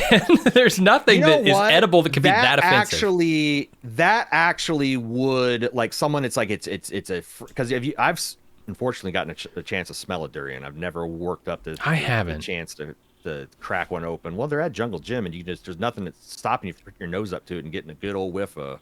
Oh, can you smell durian. It through the peel, the rind, the skin? Whatever? Yeah, if you're close enough. And I'm wondering if, like, like if there's enough of them massed together and it's cold. So I imagine that kind of retards the ripening process or whatever. But like her being like, the fuck is this spike? Because they look like spiky soccer balls. They look like giant hedge apples if you're from a region that has hedge apples. Sure. And like she's like, what? And she gets closer, and then that overwhelming rotten flesh, bleachy, semeny smell comes rolling out, and she's like, oh, that'd be a way for Vince to play it straight. It'd be very funny, and I couldn't even be mad. Yeah.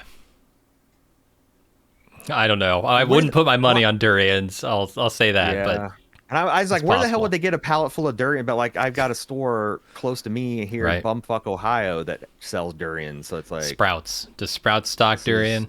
Yeah. I wouldn't know. Yeah. Sprouts. That's all. Yeah. They have the Southwest largest durian department, turns out. All right. I think we are done. I mean, we could talk about the barcode and her. Like I said, she went a ways to find this, but like it's pretty. Tried to scan the barcode and scan. Compares it to other packages, finds out that because I thought that's the first thing I thought. That looks like a feed bag. Yeah, it's a dog food bag. Then it's just a matter. Yeah. So she did a little bit of sleuthing to get there, but this is the big mystery. What is in the box? Yep. And can it not be people? We'll see. I can't wait to see what you guys think. Pluribus at baldmove.com. Did you have anything else you want to talk about in this episode, Jim, or should we get to the feedback? Because I bet we have a bunch. Yeah, we do. I'll just say bravo, Dave Porter. I really like this end credit song as well. It's very chaotic, very like experimental. It's super interesting, and I felt like it really followed from the reaction that Carol had. But I'm ready for feedback. All right, pluribus at baldmove.com is how you send us feedback. Also, if you'd like to join our merry little troop of bald movers, you could do so at support.baldmove.com. Primary benefits is you keep me and Jim podcasting. You get ad-free feeds and exclusive bonus digital audio experiences throughout the month. Lunch with Jim and Aaron, Off the Clock, our monthly live watch is going to be awesome in Christmas. We're going to be watching a lot of Christmas movies together. And I think Christmas is a great time to be a club member anyway. And it's kicking off. You can go to christmas.baldmove.com. You would kind of want to see the schedule, and I believe there's links to older Christmas content if you want to even get a free sample. But we appreciate your support in advance. Pluribus at baldmove.com, though, is what we're talking about now. That's how you use the landline or complicated drone crane game system to send us your SD cards. Jim, how many did we get this week? Oh, a bunch. As a matter of fact, I want to just apologize for not having feedback last week. We ran super long, as we said on the podcast, and we were going to do a separate episode for feedback, but then Apple decided to release this podcast or this show 2 days early to get out of the way of Stranger Things or Thanksgiving or whatever the case may be. And so we're like, are we going to release this right on top of episode 5? Figured we just do it here. So hopefully it'll get a little smoother in the next 4 weeks as we continue through the season. But for now, I'm leaning towards, especially if we keep getting high quality feedback, is like doing like we do with a lot of these bigger shows where we get the podcast out as quick as we can and then do a kind of couple days later do a feedback. Gives a nice little rhythm, Yeah, and make sure all the feedback isn't like in arrears, right? Talking about an episode that most people haven't seen when they send the feedback in. So right, because we are in a hurry up bald move offense to get these things out. All right, we're going to start feedback with Cincinnati Joe, appropriately. Local. He says, do you think this season will get to the point where there isn't so much discussion of Vince Gilligan when talking about the show? So much of the discourse is about Vince Gilligan, his past shows, common themes, his filmmaking style, etc. Many people haven't watched much of his past work and or aren't as fascinated about comparisons with the past. Seems like the show should be judged more on its own, especially as the season goes on. Good question. I feel like every Vince Gilligan show I've covered, which is Breaking Bad, Better Call Saul, and this one, so all the ones that he was a showrunner on, have been very much of a piece in terms of like style and storytelling and pacing, that it's hard not to. Like, it's hard not to be like, oh, Vince is doing another is Koyas kind of Katsi scenes. Oh, Vince is doing another, making another meal out of someone doing some routine but kind of fascinating how it gets made activity. The use of colors, the inventive shots, the needle drops, the montages. There's just, but I imagine, it'll probably, you point those out the first time they happen, and then you can kind of like slack off. Because I'm getting a little bit of like an irritant here that the viewers like. I'm not a big Vince Gilligan fan. Let's just let's keep it about Pluribus, boys. Sure. And I think there's plenty to talk about here that is interesting in its own right, that we don't have to go to that well. But as longtime fans of his, it's hard not to notice. I wouldn't bet my life on it, but I would bet a significant amount of money that the majority of the fan base, especially the ones listening to podcasts and stuff, are pretty big Vince Gilligan fans and are long-term fans of that show and maybe even our previous coverage. So probably going to hear it a little bit going forward, because it is a lot of fun if you are a big VG fan. Sure. All right, Depleted ZPM says, I would like to start off with a shout out to Pete. He once again did a fantastic job last week, and I think the relationship works really well because he slots right in. It's always a plus to have a regular replacement we all love. Yeah, thanks for picking up my slack while I was out. Both Pete and Aaron. I can't say enough good things about Pete. That's one of the things I always do when, like, if I've got time between us watching and getting a podcast out, is I try to check out his breakdown. In fact, I even was talking to him before we started recording, because he's on the other side of the world, and I knew he'd be up, and he and I was asking him, like, did you? It's nice to have someone to kind of bounce your ideas off of, and have each other on your shows. It's great. Pete's a good guy, and I guess that's the other thing I forgot to talk about. Shit, E&P Peppers are doing another Sunday night talk. He's had other guests. He's had some incredible guests. This is going to be 9:00 on Sunday night. And every week after the episode on Sunday nights at 9, Pete's going to be doing this, sometimes with me, sometimes with Jim, sometimes with other people. But I'm going to be on for a couple more, but I'll definitely be on this week. If you missed me last week, I'll be back chatting Pluribus on Pete Pepper's YouTube channel, which a link will be provided in the show notes. Cool. Depleted ZPM continues, a few things I've thought about the others. If they do have kids, what do they call them? A number, a random name? Do they pull from the memories of people involved in the making of said children? Also, do they even need to procreate? Like you alluded to last week, if their goal is now to manufacture the means to send out the DNA signal, we have that technology already. With roughly 100 years to do it, we don't need more of us. Okay. Yeah, that makes it seem are they like trying to burn out? Alien are like Pacific giant Pacific octopuses, like they live for a year or two, they mate. The mother goes into a den and lays a bunch of eggs, and then she sits there and she like just squirts water and defends them, and then she essentially dies right as the babies hatch. Like this is or like we talked about the type of conifer that can only reproduce during a forest fire. Yeah. Like it's a much, and I would feel much darker about it if all of humanity was happy doing this thing, but it turns out that we are just going to die like a fruiting body that explodes into the universe. Yeah. I don't know. Is that because, like, why should I care? That I guess it's like, if humanity definitively stopped existing versus like turning into something else in a continuum of existence. Because I don't give a fuck if 10,000 years from now we're all robots. I don't care. I'd still say that we're human. We're still Earthlings.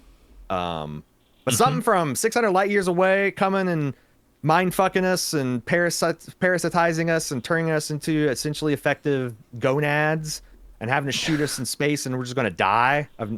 That's kind of dark. I I guess so. we don't know Yeah. anything about that though. Like No, we haven't seen any babies, but why would you see them? They would be taken away and they'd be cared for, right? Um, potentially, yeah.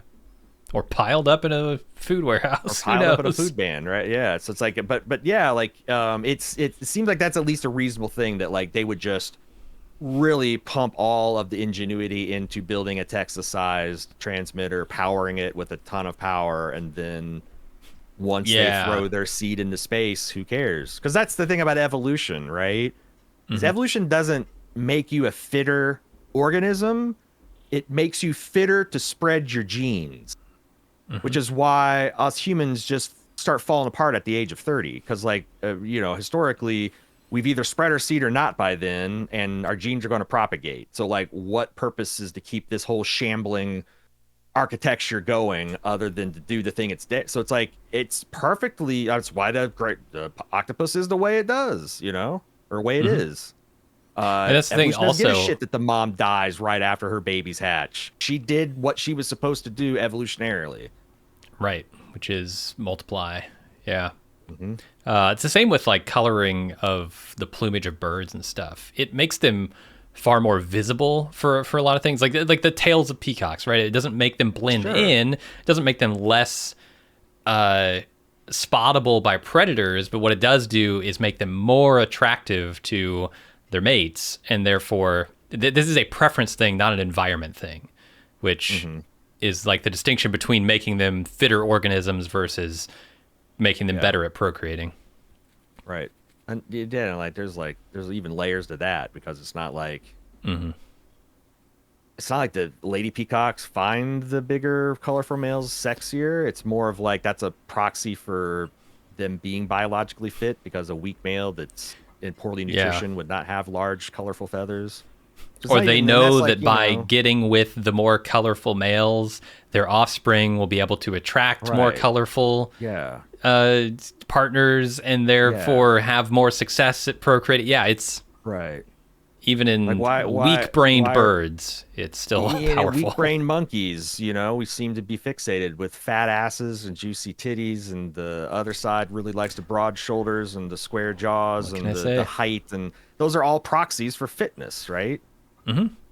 Because otherwise, in what other circumstance do you find a 5 pound lump of fat sexy? Yeah, I don't know what we Put a were nip, doing in the '80s when you you put a find like nipple on coked up that thing, and supermodels, suddenly, woo! but But just 5 pounds of fat, not very attractive. sure, I agree. And then the Please BM goes on kind of on that tangent here. I guess we need to find out if there's another goal after, you know, subsuming humanity, or Right. is it And that's just? like what's great about that is that's a black box, right? Like, how Hmm. would we know? Do the pluribus even know? Like, you can't go back, you can't get a telescope and look 600 light years back to find out what happened to that planet. Like, yeah, Right. I don't think there's any way to know unless the pluribi just decided to tell us. And that means that they know what they're doing and they know it's a terminal end. And yeah, Right, and that all assumes they have some collective consciousness connected to wherever they came from. Who knows? All right, Jackie says, I'm loving the show so far. It definitely raised a lot of questions for me about the nature of the individual. When we see Carol's initial meeting with the other English speaking survivors, it's striking that she's the only one there without a family member.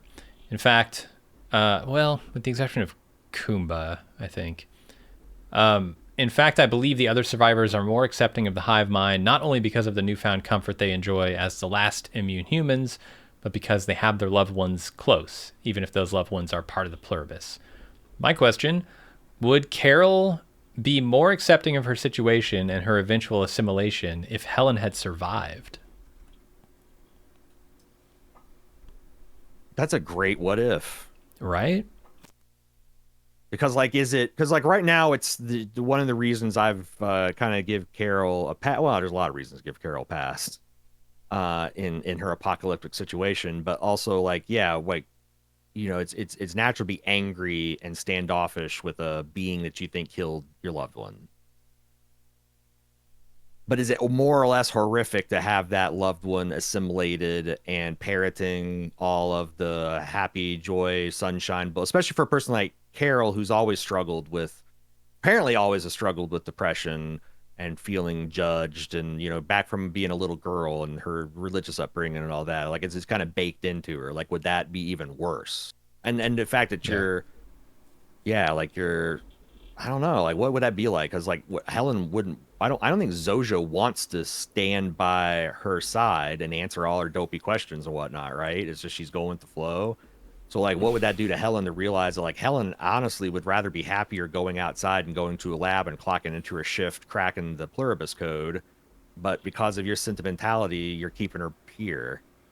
Man, it would be interesting because I'd be more inclined for Carol to have in-depth conversations with Helen, the entity formerly known as Helen, than I would her any other person. But part of it, I think, is just Carol is the problem.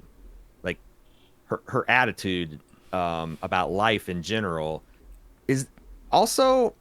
Is there any hint? No, because I was almost onto something like, is Carol's like just depression and alcohol, is it just like a shield against her pluribuses and she's not Jeanette, but like there's so many different people in the non-pluribide that like I can't see any commonality between them, other than the Mendoza guy or whoever the guy in Paraguay is.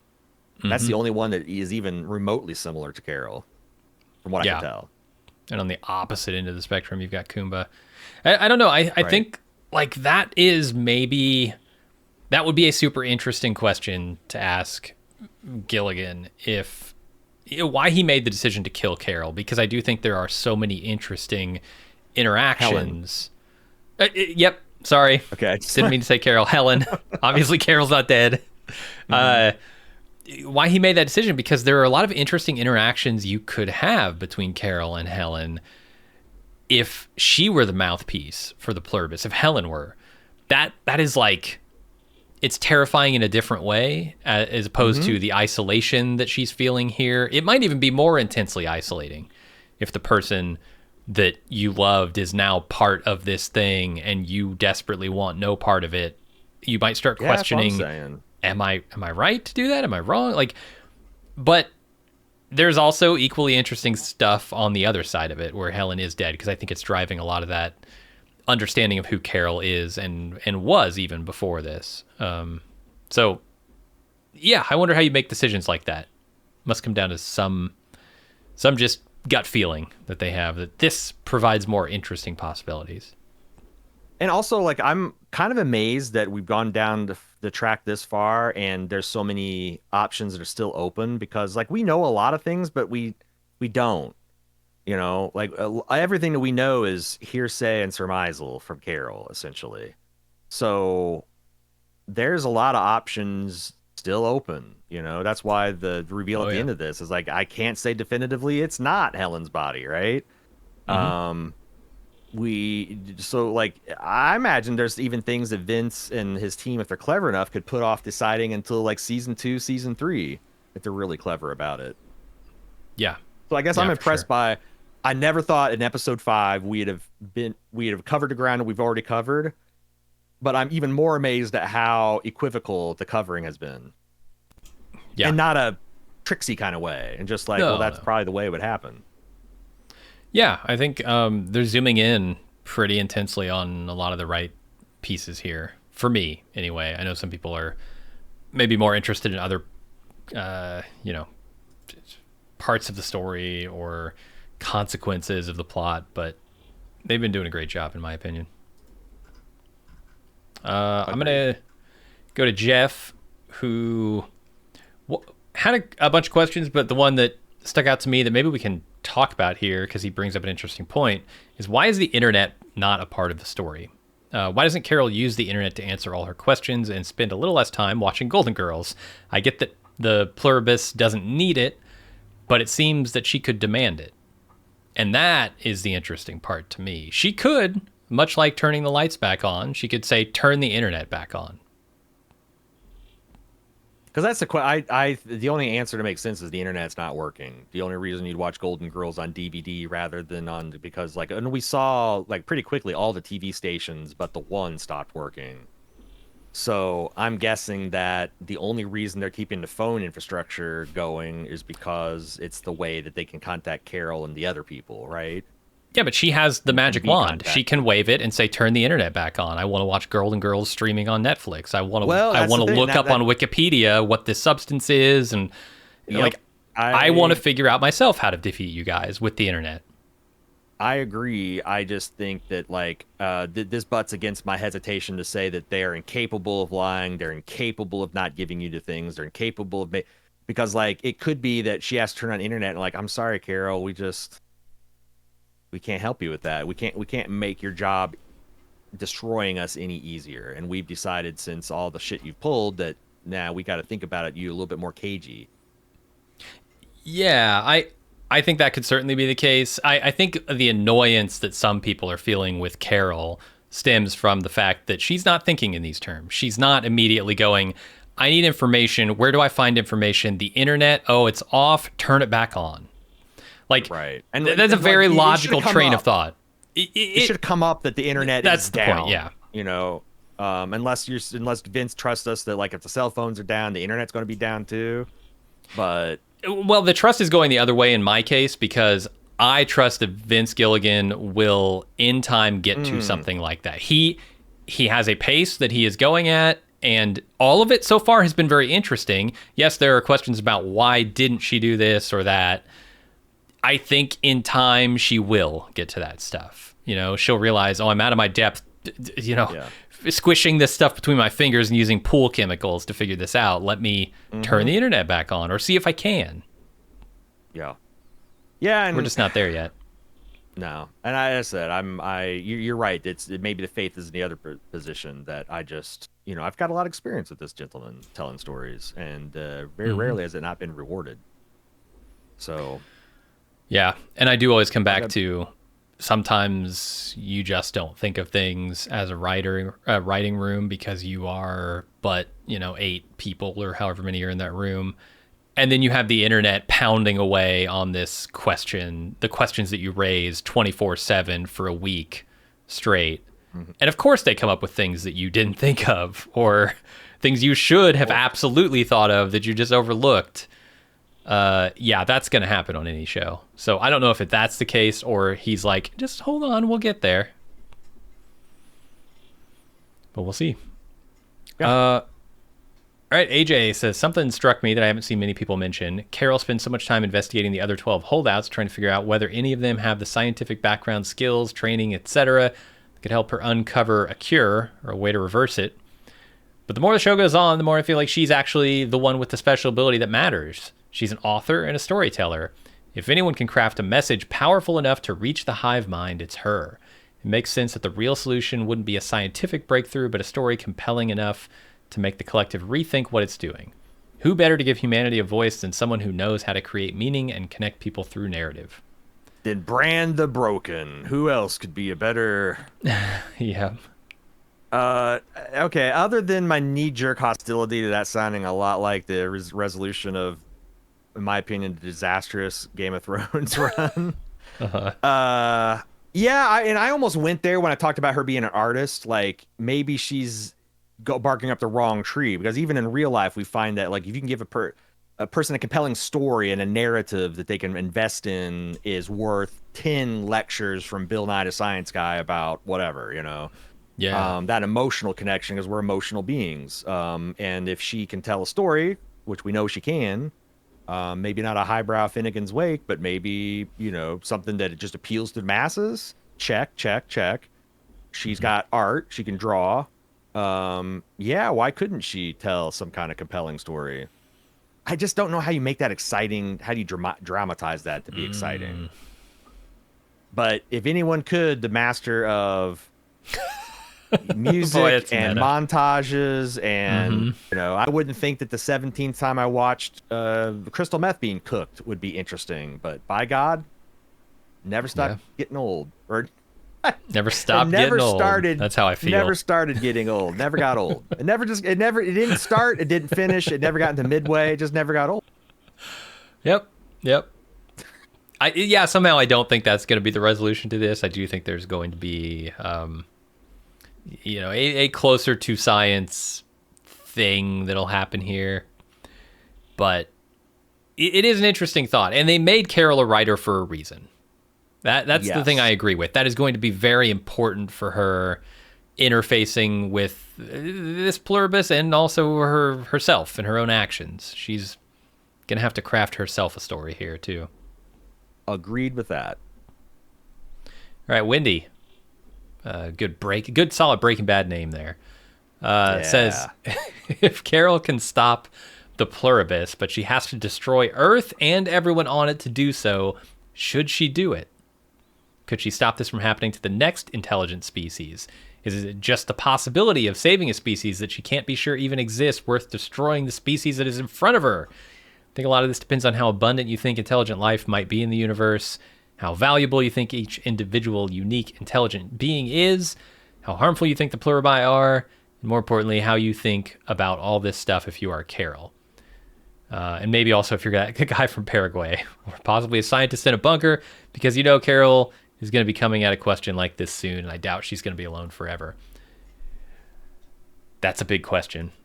That is a big question. And I was thinking, because then they got to the end of the email where it's like, I guess it depends on how, because from what I know now, all right, at a universal scale, what is morality? What is ethics? What is supposed to happen? Sure. Nothing. At the human scale, is it more moral if humanity's already been wiped out or changed forever, that you're never going to get the original? Is it more moral to extinguish this new life that's successfully competing than it is to let it continue to take over? Because in real life, on our Earth, there's nothing stopping a species from taking over and out competing the shit out of things.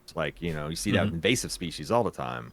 But there's nothing to stop something from coming out here and just wrecking house because it's just so fit. Who are we to say that, them waylaying entire planets and reproducing is better than us slashing, cutting forest fires and acidifying the oceans and, plus humanity, how would you sum up our entire history? It's not been a universally great look for us and how we treat each other and how we treat the planet and the people and the species that we're sharing it. So it's between the universal, there is no natural law, red and tooth, and the universe doesn't give a fuck, and it's cosmic horror. Even down to the human, I really don't know. I don't know what the morality is. Right? Looking at it from a human perspective, I'm trying to identify what we actually value above all else. Is it simply life? Is it simply intelligent beings existing? Or is it a specific type of intelligent being existing, like humanity? Something that has individuals in it, something that, values a lot of the things we do on our best days. Mm-hmm. Because I could see a defense for either. I could see well, if Pluribus takes over, that means life is flourishing still, Although it's only eating other life, as best I can tell. Especially the darkest version where they're just reproducing and then dying. Is that better than a civilization that might grow into something who knows what? Or even when they're not. Because I do think, I want to say it's not just an American phenomenon to value some level of individuality. I don't think everyone wants to be exactly like their neighbor in every way. And in that case, I think we, as the definers of morality, in so much as it exists at all, have a moral imperative to stop the Pluribus from spreading. Because it is removing individuality from it. It's not removing life. It's all individuality. It's actually not. Let's go with the good version of Pluribus that isn't, blowing up into, a fruiting body that just destroys itself. It's not actually creating any new life either, but it's not destroying it. It's just overwriting what that life is. So as people who actually value individuality in some way, I think we would have an imperative to stop it. What if you knew that it was an empirical fact that any intelligent civilization goes on long enough, they always, always, always develop Destroy into themselves. space Nazi Germany led by Space Hitler, and it's always just about a bunch of dehumanization and rounding people up and putting them in camps and exterminating, and until you find ever smaller slivers of the population, and it's just nihilistic and terrible.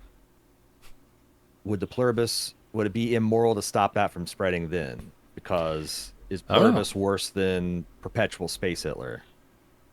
Yeah, no, that's a fair question that I guess doesn't follow from the universe of the show. We don't know that, so right. That's the thing. It's like and we also don't know. That's what I'm saying. It's like I guess the point of it is we know so little, and we're extrapolating so much from what we know that like. Yeah, I can't come up with any useful answers that are just not like, hey, let's have drinks over a bar and just talk shit about Pluribus, you know? Yeah. Hey, man. Which is kind of Isn't that what we're doing? Where's... Yeah. Hold on. I got a bottle of whiskey here. We gotta wait for the Christmas podcast to drink, Jim. All right. In that case, let's move on to Dominic here. Before Helen died, Helen joined. So if Pluribus carries the memories and feelings Helen has towards Carol, I suspect the Pluribus literally cares for her the same as Helen would. In other words, they literally love Carol. Love is a strange thing, and it makes you do strange things, like, say, move heaven and earth for someone. I believe that's a notion this show is exploring, unconditional love, and how it plays with and against rationale. The Pluribus seems to struggle with giving Carol what she wants, like a nuclear bomb, but decides in the end they would give it to her because I believe their love for her is unconditional. With that in mind, I think this episode, talking about last episode, was incredibly important in establishing that. That's a good point. I like that. Yeah. I do too. Yeah, something to keep an eye on for sure. There are a lot of themes going on in this show that it can be hard to like decipher all of them in any given scene. Because they're interacting, especially when they're not all or nothing. Like this show, right? Is it a cautionary tale about collectivism? Is it a cautionary tale about individualism? Is it just like because the one thing I got is like that this is Vince putting a lot of thought into a lot of different things. And someone, I mean, I couldn't stop thinking about this after I saw it last night on our Discord. One of our fans was talking and saying that. Because there's a lot of this cult stuff and groupthink, and they recalled that, as far as we knew, Vince Gilligan's next project was going to be a Jonestown thing. Yes, I was wondering about that. And it's like, maybe this is why this is so all well thought out, because that evolved into Pluribus. So you do have like religious control systems and cult of personalities and cults and destructive cults, but also things about consumerism and things about the I just feel like it's But what is really what I'm walking away from all these episodes is that Vince has really thought this through.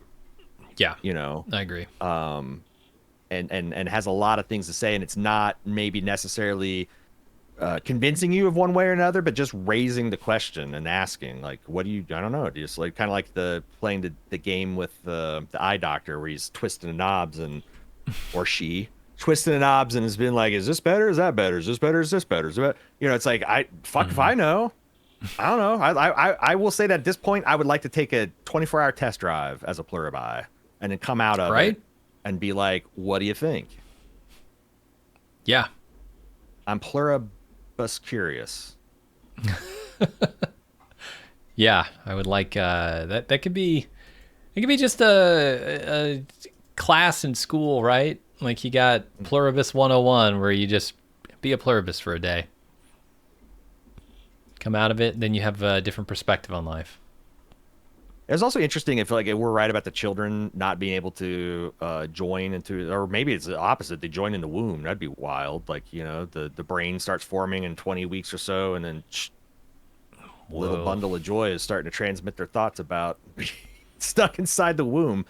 But like I think it's you know, as a person who's owned and operated a child and saw it, you know, from the start of life to its early manhood now, I it wouldn't surprise me if a pluribus came up and said, actually, these brains are worthless until like 6 to 12 months. So, Oh yeah, yeah. but what if it's longer even? Like, the human brain doesn't finish cooking until it's 35. But like I was just like, what it'd be an interesting culture to have like a bunch of children that you have to raise as individuals, but then would you even bother to educate them? It's You like, wouldn't yeah, need it all to. makes sense when you join, and Yeah. it's gonna happen sometime between your 5 and 10, or 10 and 12, or whatever, and you'll figure it out when you get there, and it's not scary and all that. I don't. It Yeah. seems like it's a plausible way to go. I think kids could All just be kinds of ways. kids, man. Yeah, I mean, look at the nature. A lot of times they're just like, fuck, squirt out eggs in this pool of water and good luck. Like, there's all kinds of Right? ways to raise kids and spread your seed. Oh yeah. All right, let's go to Jen, who says, I haven't heard anyone who's potting about Pluribus mention something that Creepy Zosha said in episode 3.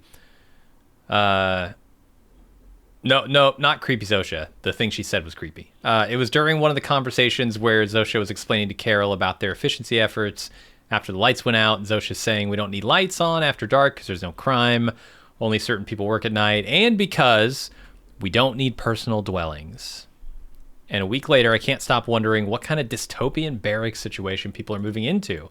Wouldn't be surprised to learn the aliens are not much different from other body snatchers, only these have just decided to be a little nicer about it.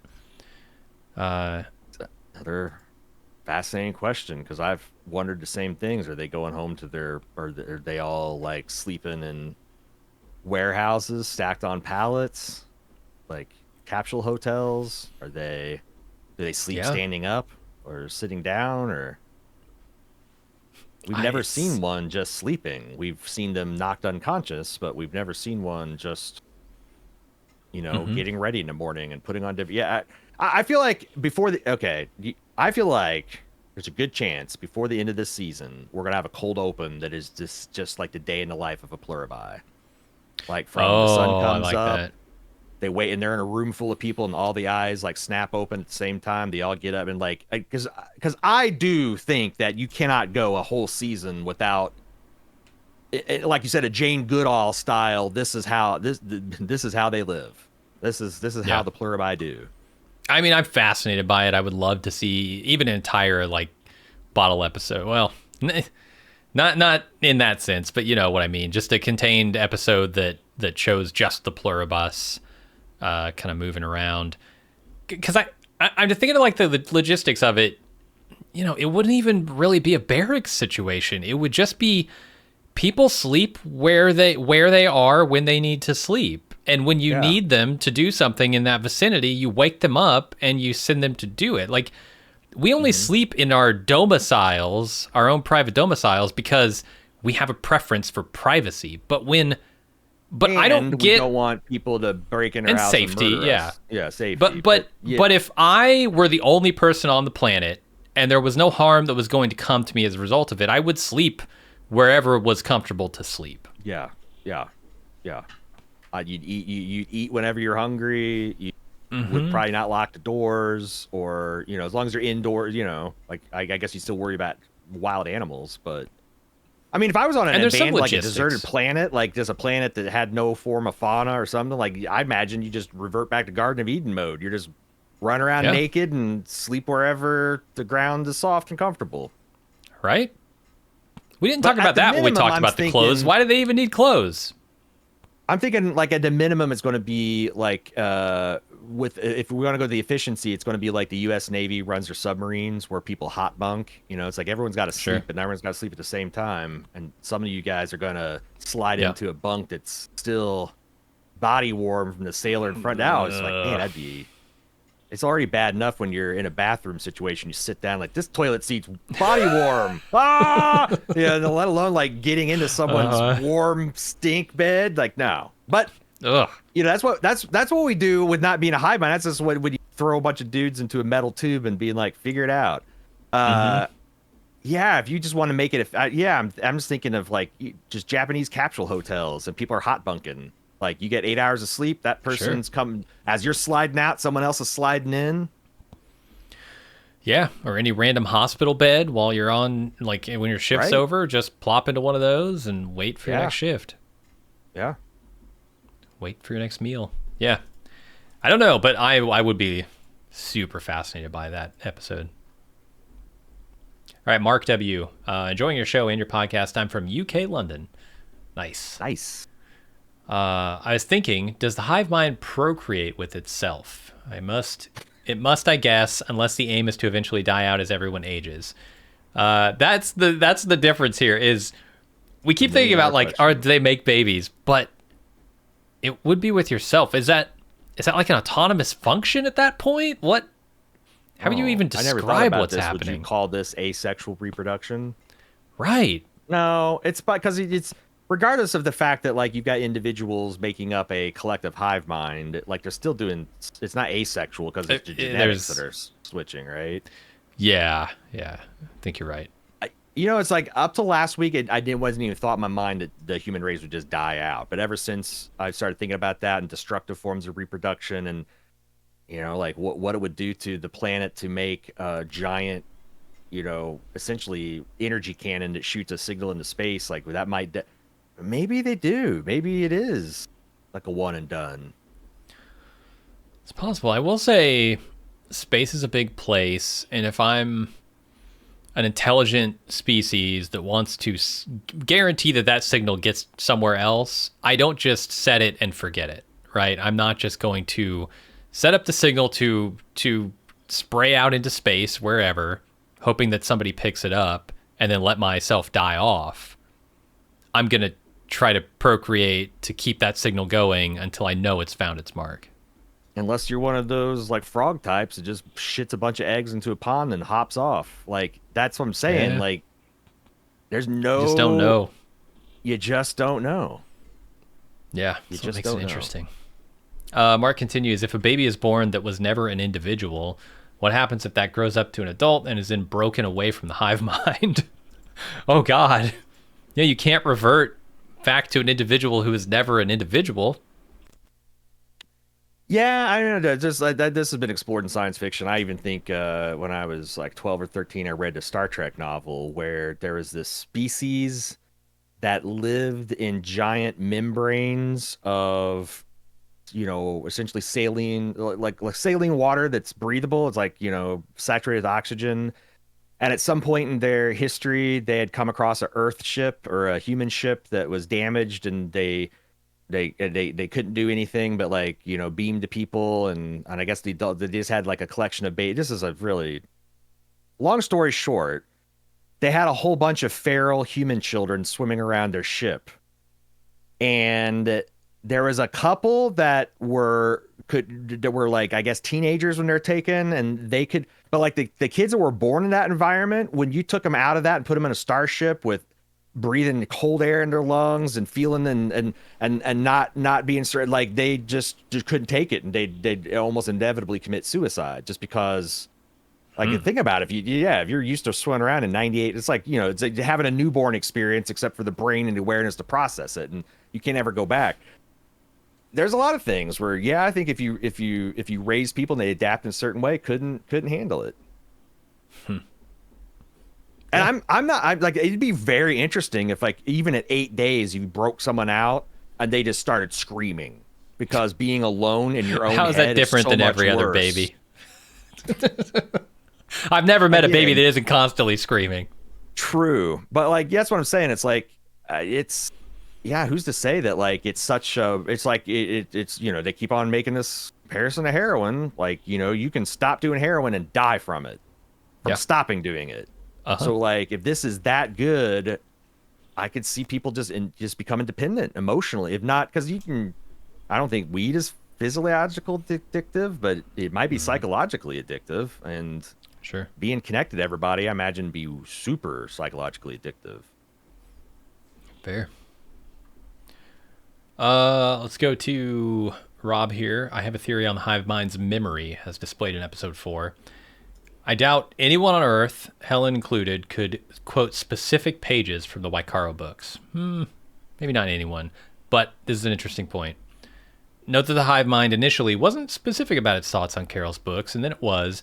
I suspect that the members of the hive mind, perhaps someone conveniently located in a bookstore or library, was looking up specific passages from Carol's books as she was in conversation with them, so they were able to reference those passages.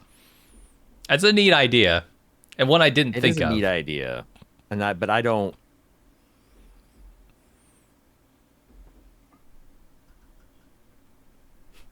Because like the thing is like I want to say this is impossible, but I'm thinking like if in 5 seconds if a word went out to like go, people we know where every copy on Earth is. They're in books, they're in libraries, they're in people's homes. Everybody go to the nearest one, and you start reading page 1, you start reading page 2. You could read an entire fucking novel with just 500 people in less than 30 seconds. Mm-hmm. And that guy did enough. If everybody had to read one word, you could do it. Like there aren't 7 billion words in a book. Like, I can read a novel page in 30 seconds. I imagine most people can. That's like, okay, that's trivial. Out of a 7 billion people that have 1,000 that are dedicated to doing that. Like, on the other hand, I kind of hate the idea. I really like the idea of everyone is familiar with it because this is a best-selling novel. There's millions of people that read it worldwide, and the hive mind can choose to see it from the person who loved it the most. Mm-hmm. Who probably memorized most of it. Yeah. I would like but to. That is weird that they have eidetic memory, like those kids knowing that Carol, or they just don't forget anything. It's like because humans forget things, all the time. Yeah. But if you had the sum total of all human knowledge, I bet it would be pretty fucking complete. Yep, pretty comprehensive. But I do kind of like to imagine that the Pluribus has like a sort of like NOCs, network operating centers or something that are dedicated to each of the survivors, where when they get a request in, they sort of put the call out. Maybe they have all of Carol's books waiting to be read in a specific location by specific people who sit there in shifts ready to go. Yeah, I don't know. Maybe we'll see something like that in the future. I do want to see some days in the life of. It's got to before the season's over. Got to see some, because we got a little bit at the beginning when the Pluribi were with Zosha getting ready, and Zosha becoming Raban, where they're setting up the process to like culture and send it out worldwide and lick donuts and all that stuff. Like I want to see that now 8 days later, where they gotta think about eating and pooping and peeing and sleeping and all that stuff. I want to see it when it's not relevant to taking over the human species or servicing Carol in some way. Like, what are they doing also, of their own initiative? And how distributed it is. Because, like, you think about the Manhattan Project, they had to get all these scientists in one place that's isolated and da-da-da-da. But, like, if you got the whole planet wired in, you could have a million laboratories doing processes at all scale, and everyone would be aware of all the results coming from all of them. Yeah. So, like, because I say, like, man, there must be some one big like tent city that's just where they're doing but like, no, they could just be doing this at all the labs in the world, and it's really mind-boggling the scale of what these people can accomplish with 7 billion people working on it around the planet. Yeah, and it gives you a little perspective into what we actually are too, as a macroorganism. Just like the capabilities that the human species has. I think about it all the time. Every time I'm on a road trip, at least one time I'm thinking, the fuck did we get all this concrete? Right? Who made this? We pulled all this out of the ground and squirted it, and now it's here, and we're maintaining it, or like, like if your mind boggled at the amount of products that are in your average Walmart, and they came from like, how the fuck? But yeah, we're just a little cog in a machine. And knowing that is just the sliver that you see of the larger industry of humanity. Yeah. I was in Chicago and I had last weekend, and I had this exact thought looking around at this. God, this is a big place, and this was built up. And that's the other thing is, like, you'd think that, like, sometimes you get to places that are so built up, there's got to be giant patches of the earth that have just been denuded or like been mined down to the mantle or something. But no, like from space, from low Earth orbit, the planet doesn't even look inhabited. Like at nighttime, you can see the lights, but like you look down at a city from Earth orbit with your bare ass eye, you're not gonna be like, oh wow, that's a thriving metropolis. To be like, that is a piece of ground. Far cry from a Dyson sphere currently. All right, Sean says, nothing against Ray Seahorn. She's awesome in the show, but the character of Carol is a psychopath. She truly is the most miserable person in the world. Leave Zosha alone. One question I have is, why does the hive mind care so much about the unjoined? Why are they trying to keep them alive by providing food, etc.? Why not just let Carol blow herself up with that grenade? Problem solved. Zosha could have ran out the door or just self-sacrificed. If the unjoined all die, the hive mind would have complete control. What do you think? Yeah, it's got to be their ethical system. Like, Yeah. there's this emergent ethical system that I'm not sure if it's encoded in DNA or like because that's the other question I started asking is like, would Klingon hive mind be like an Earth hive mind, which would be like a Vulcan hive mind, or would their individual species tastes and biology tailor to what a hive mind looks like and what it's kind of dedicated to? Because for whatever reason, this hive mind seems like it has, and I think they're all about the Asimov laws where they're nested and ones can take precedence over, but they got their biological imperatives. They got their like rock hard rules, like they don't lie and they don't do this, but then they got their preferences. Yeah. But we know so little about it. Because that's one of the questions. Like, and at one point, I think me and Pete got to talk about this, about the nuke and all that. Is there ever a point where the 13 becomes such an existential threat that they do find the morality to kill them? Well, it's better them die than all 7 billion of us and us not being able to complete spreading our genes. Seems like that'd be a trivial thing to, from a utilitarian prospect, argue. To justify, yeah. And it could be the only reason they're placating these people at all is because they're terrified of what happens if they're unhappy. You know, just like it's a biological imperative to please them, just because not doing that has led to whole reproductive crops being lost. Yeah, perhaps. But I don't know. I find it fascinating. I think That's same here. The Klingon question is interesting. Are they going to create a monster in, some species on some planet that comes back and potentially destroys them simply because that's what the species is, like a Klingon? I don't know. Could be interesting, but apparently humanity is not that. And maybe that's, I guess, like evolution, like that. You take some being that's fitted in a suit or environment, and you put in another one, and they wither and die. So it could be that, like, you go to like a Gorn or a Klingon or some kind of aggressive Romulan distrustful planet that hive minding everybody together just leads to chaos and terrible things. But then those planets wouldn't propagate their genes, right? Yeah. So like maybe the virus itself is being modified slightly from the original recipe as it goes from planet to planet. It could be custom tailored. We don't know. Yeah. Because otherwise it's just a cloning operation, and there's all kinds of vulnerabilities to monocultures. Oh, yeah. All right. Well, I think that's all the time that we have today for feedback. Still have tons of it. This show is inspiring way more feedback than most of our shows. Even Severance. This is getting more than Severance is, which I'm happy with because I think I like this so far a little bit better than season 2 of Severance. Yeah. Like the thing that's reminding me the most of anything at this point in its history is The Leftovers. Yeah. So it's the only show that's kind of like provoked that much thought and discussion from so many different disciplines too. It's like there's like, man, if you got religious thoughts in cults, thoughts in biology, so there's something for everybody in this show.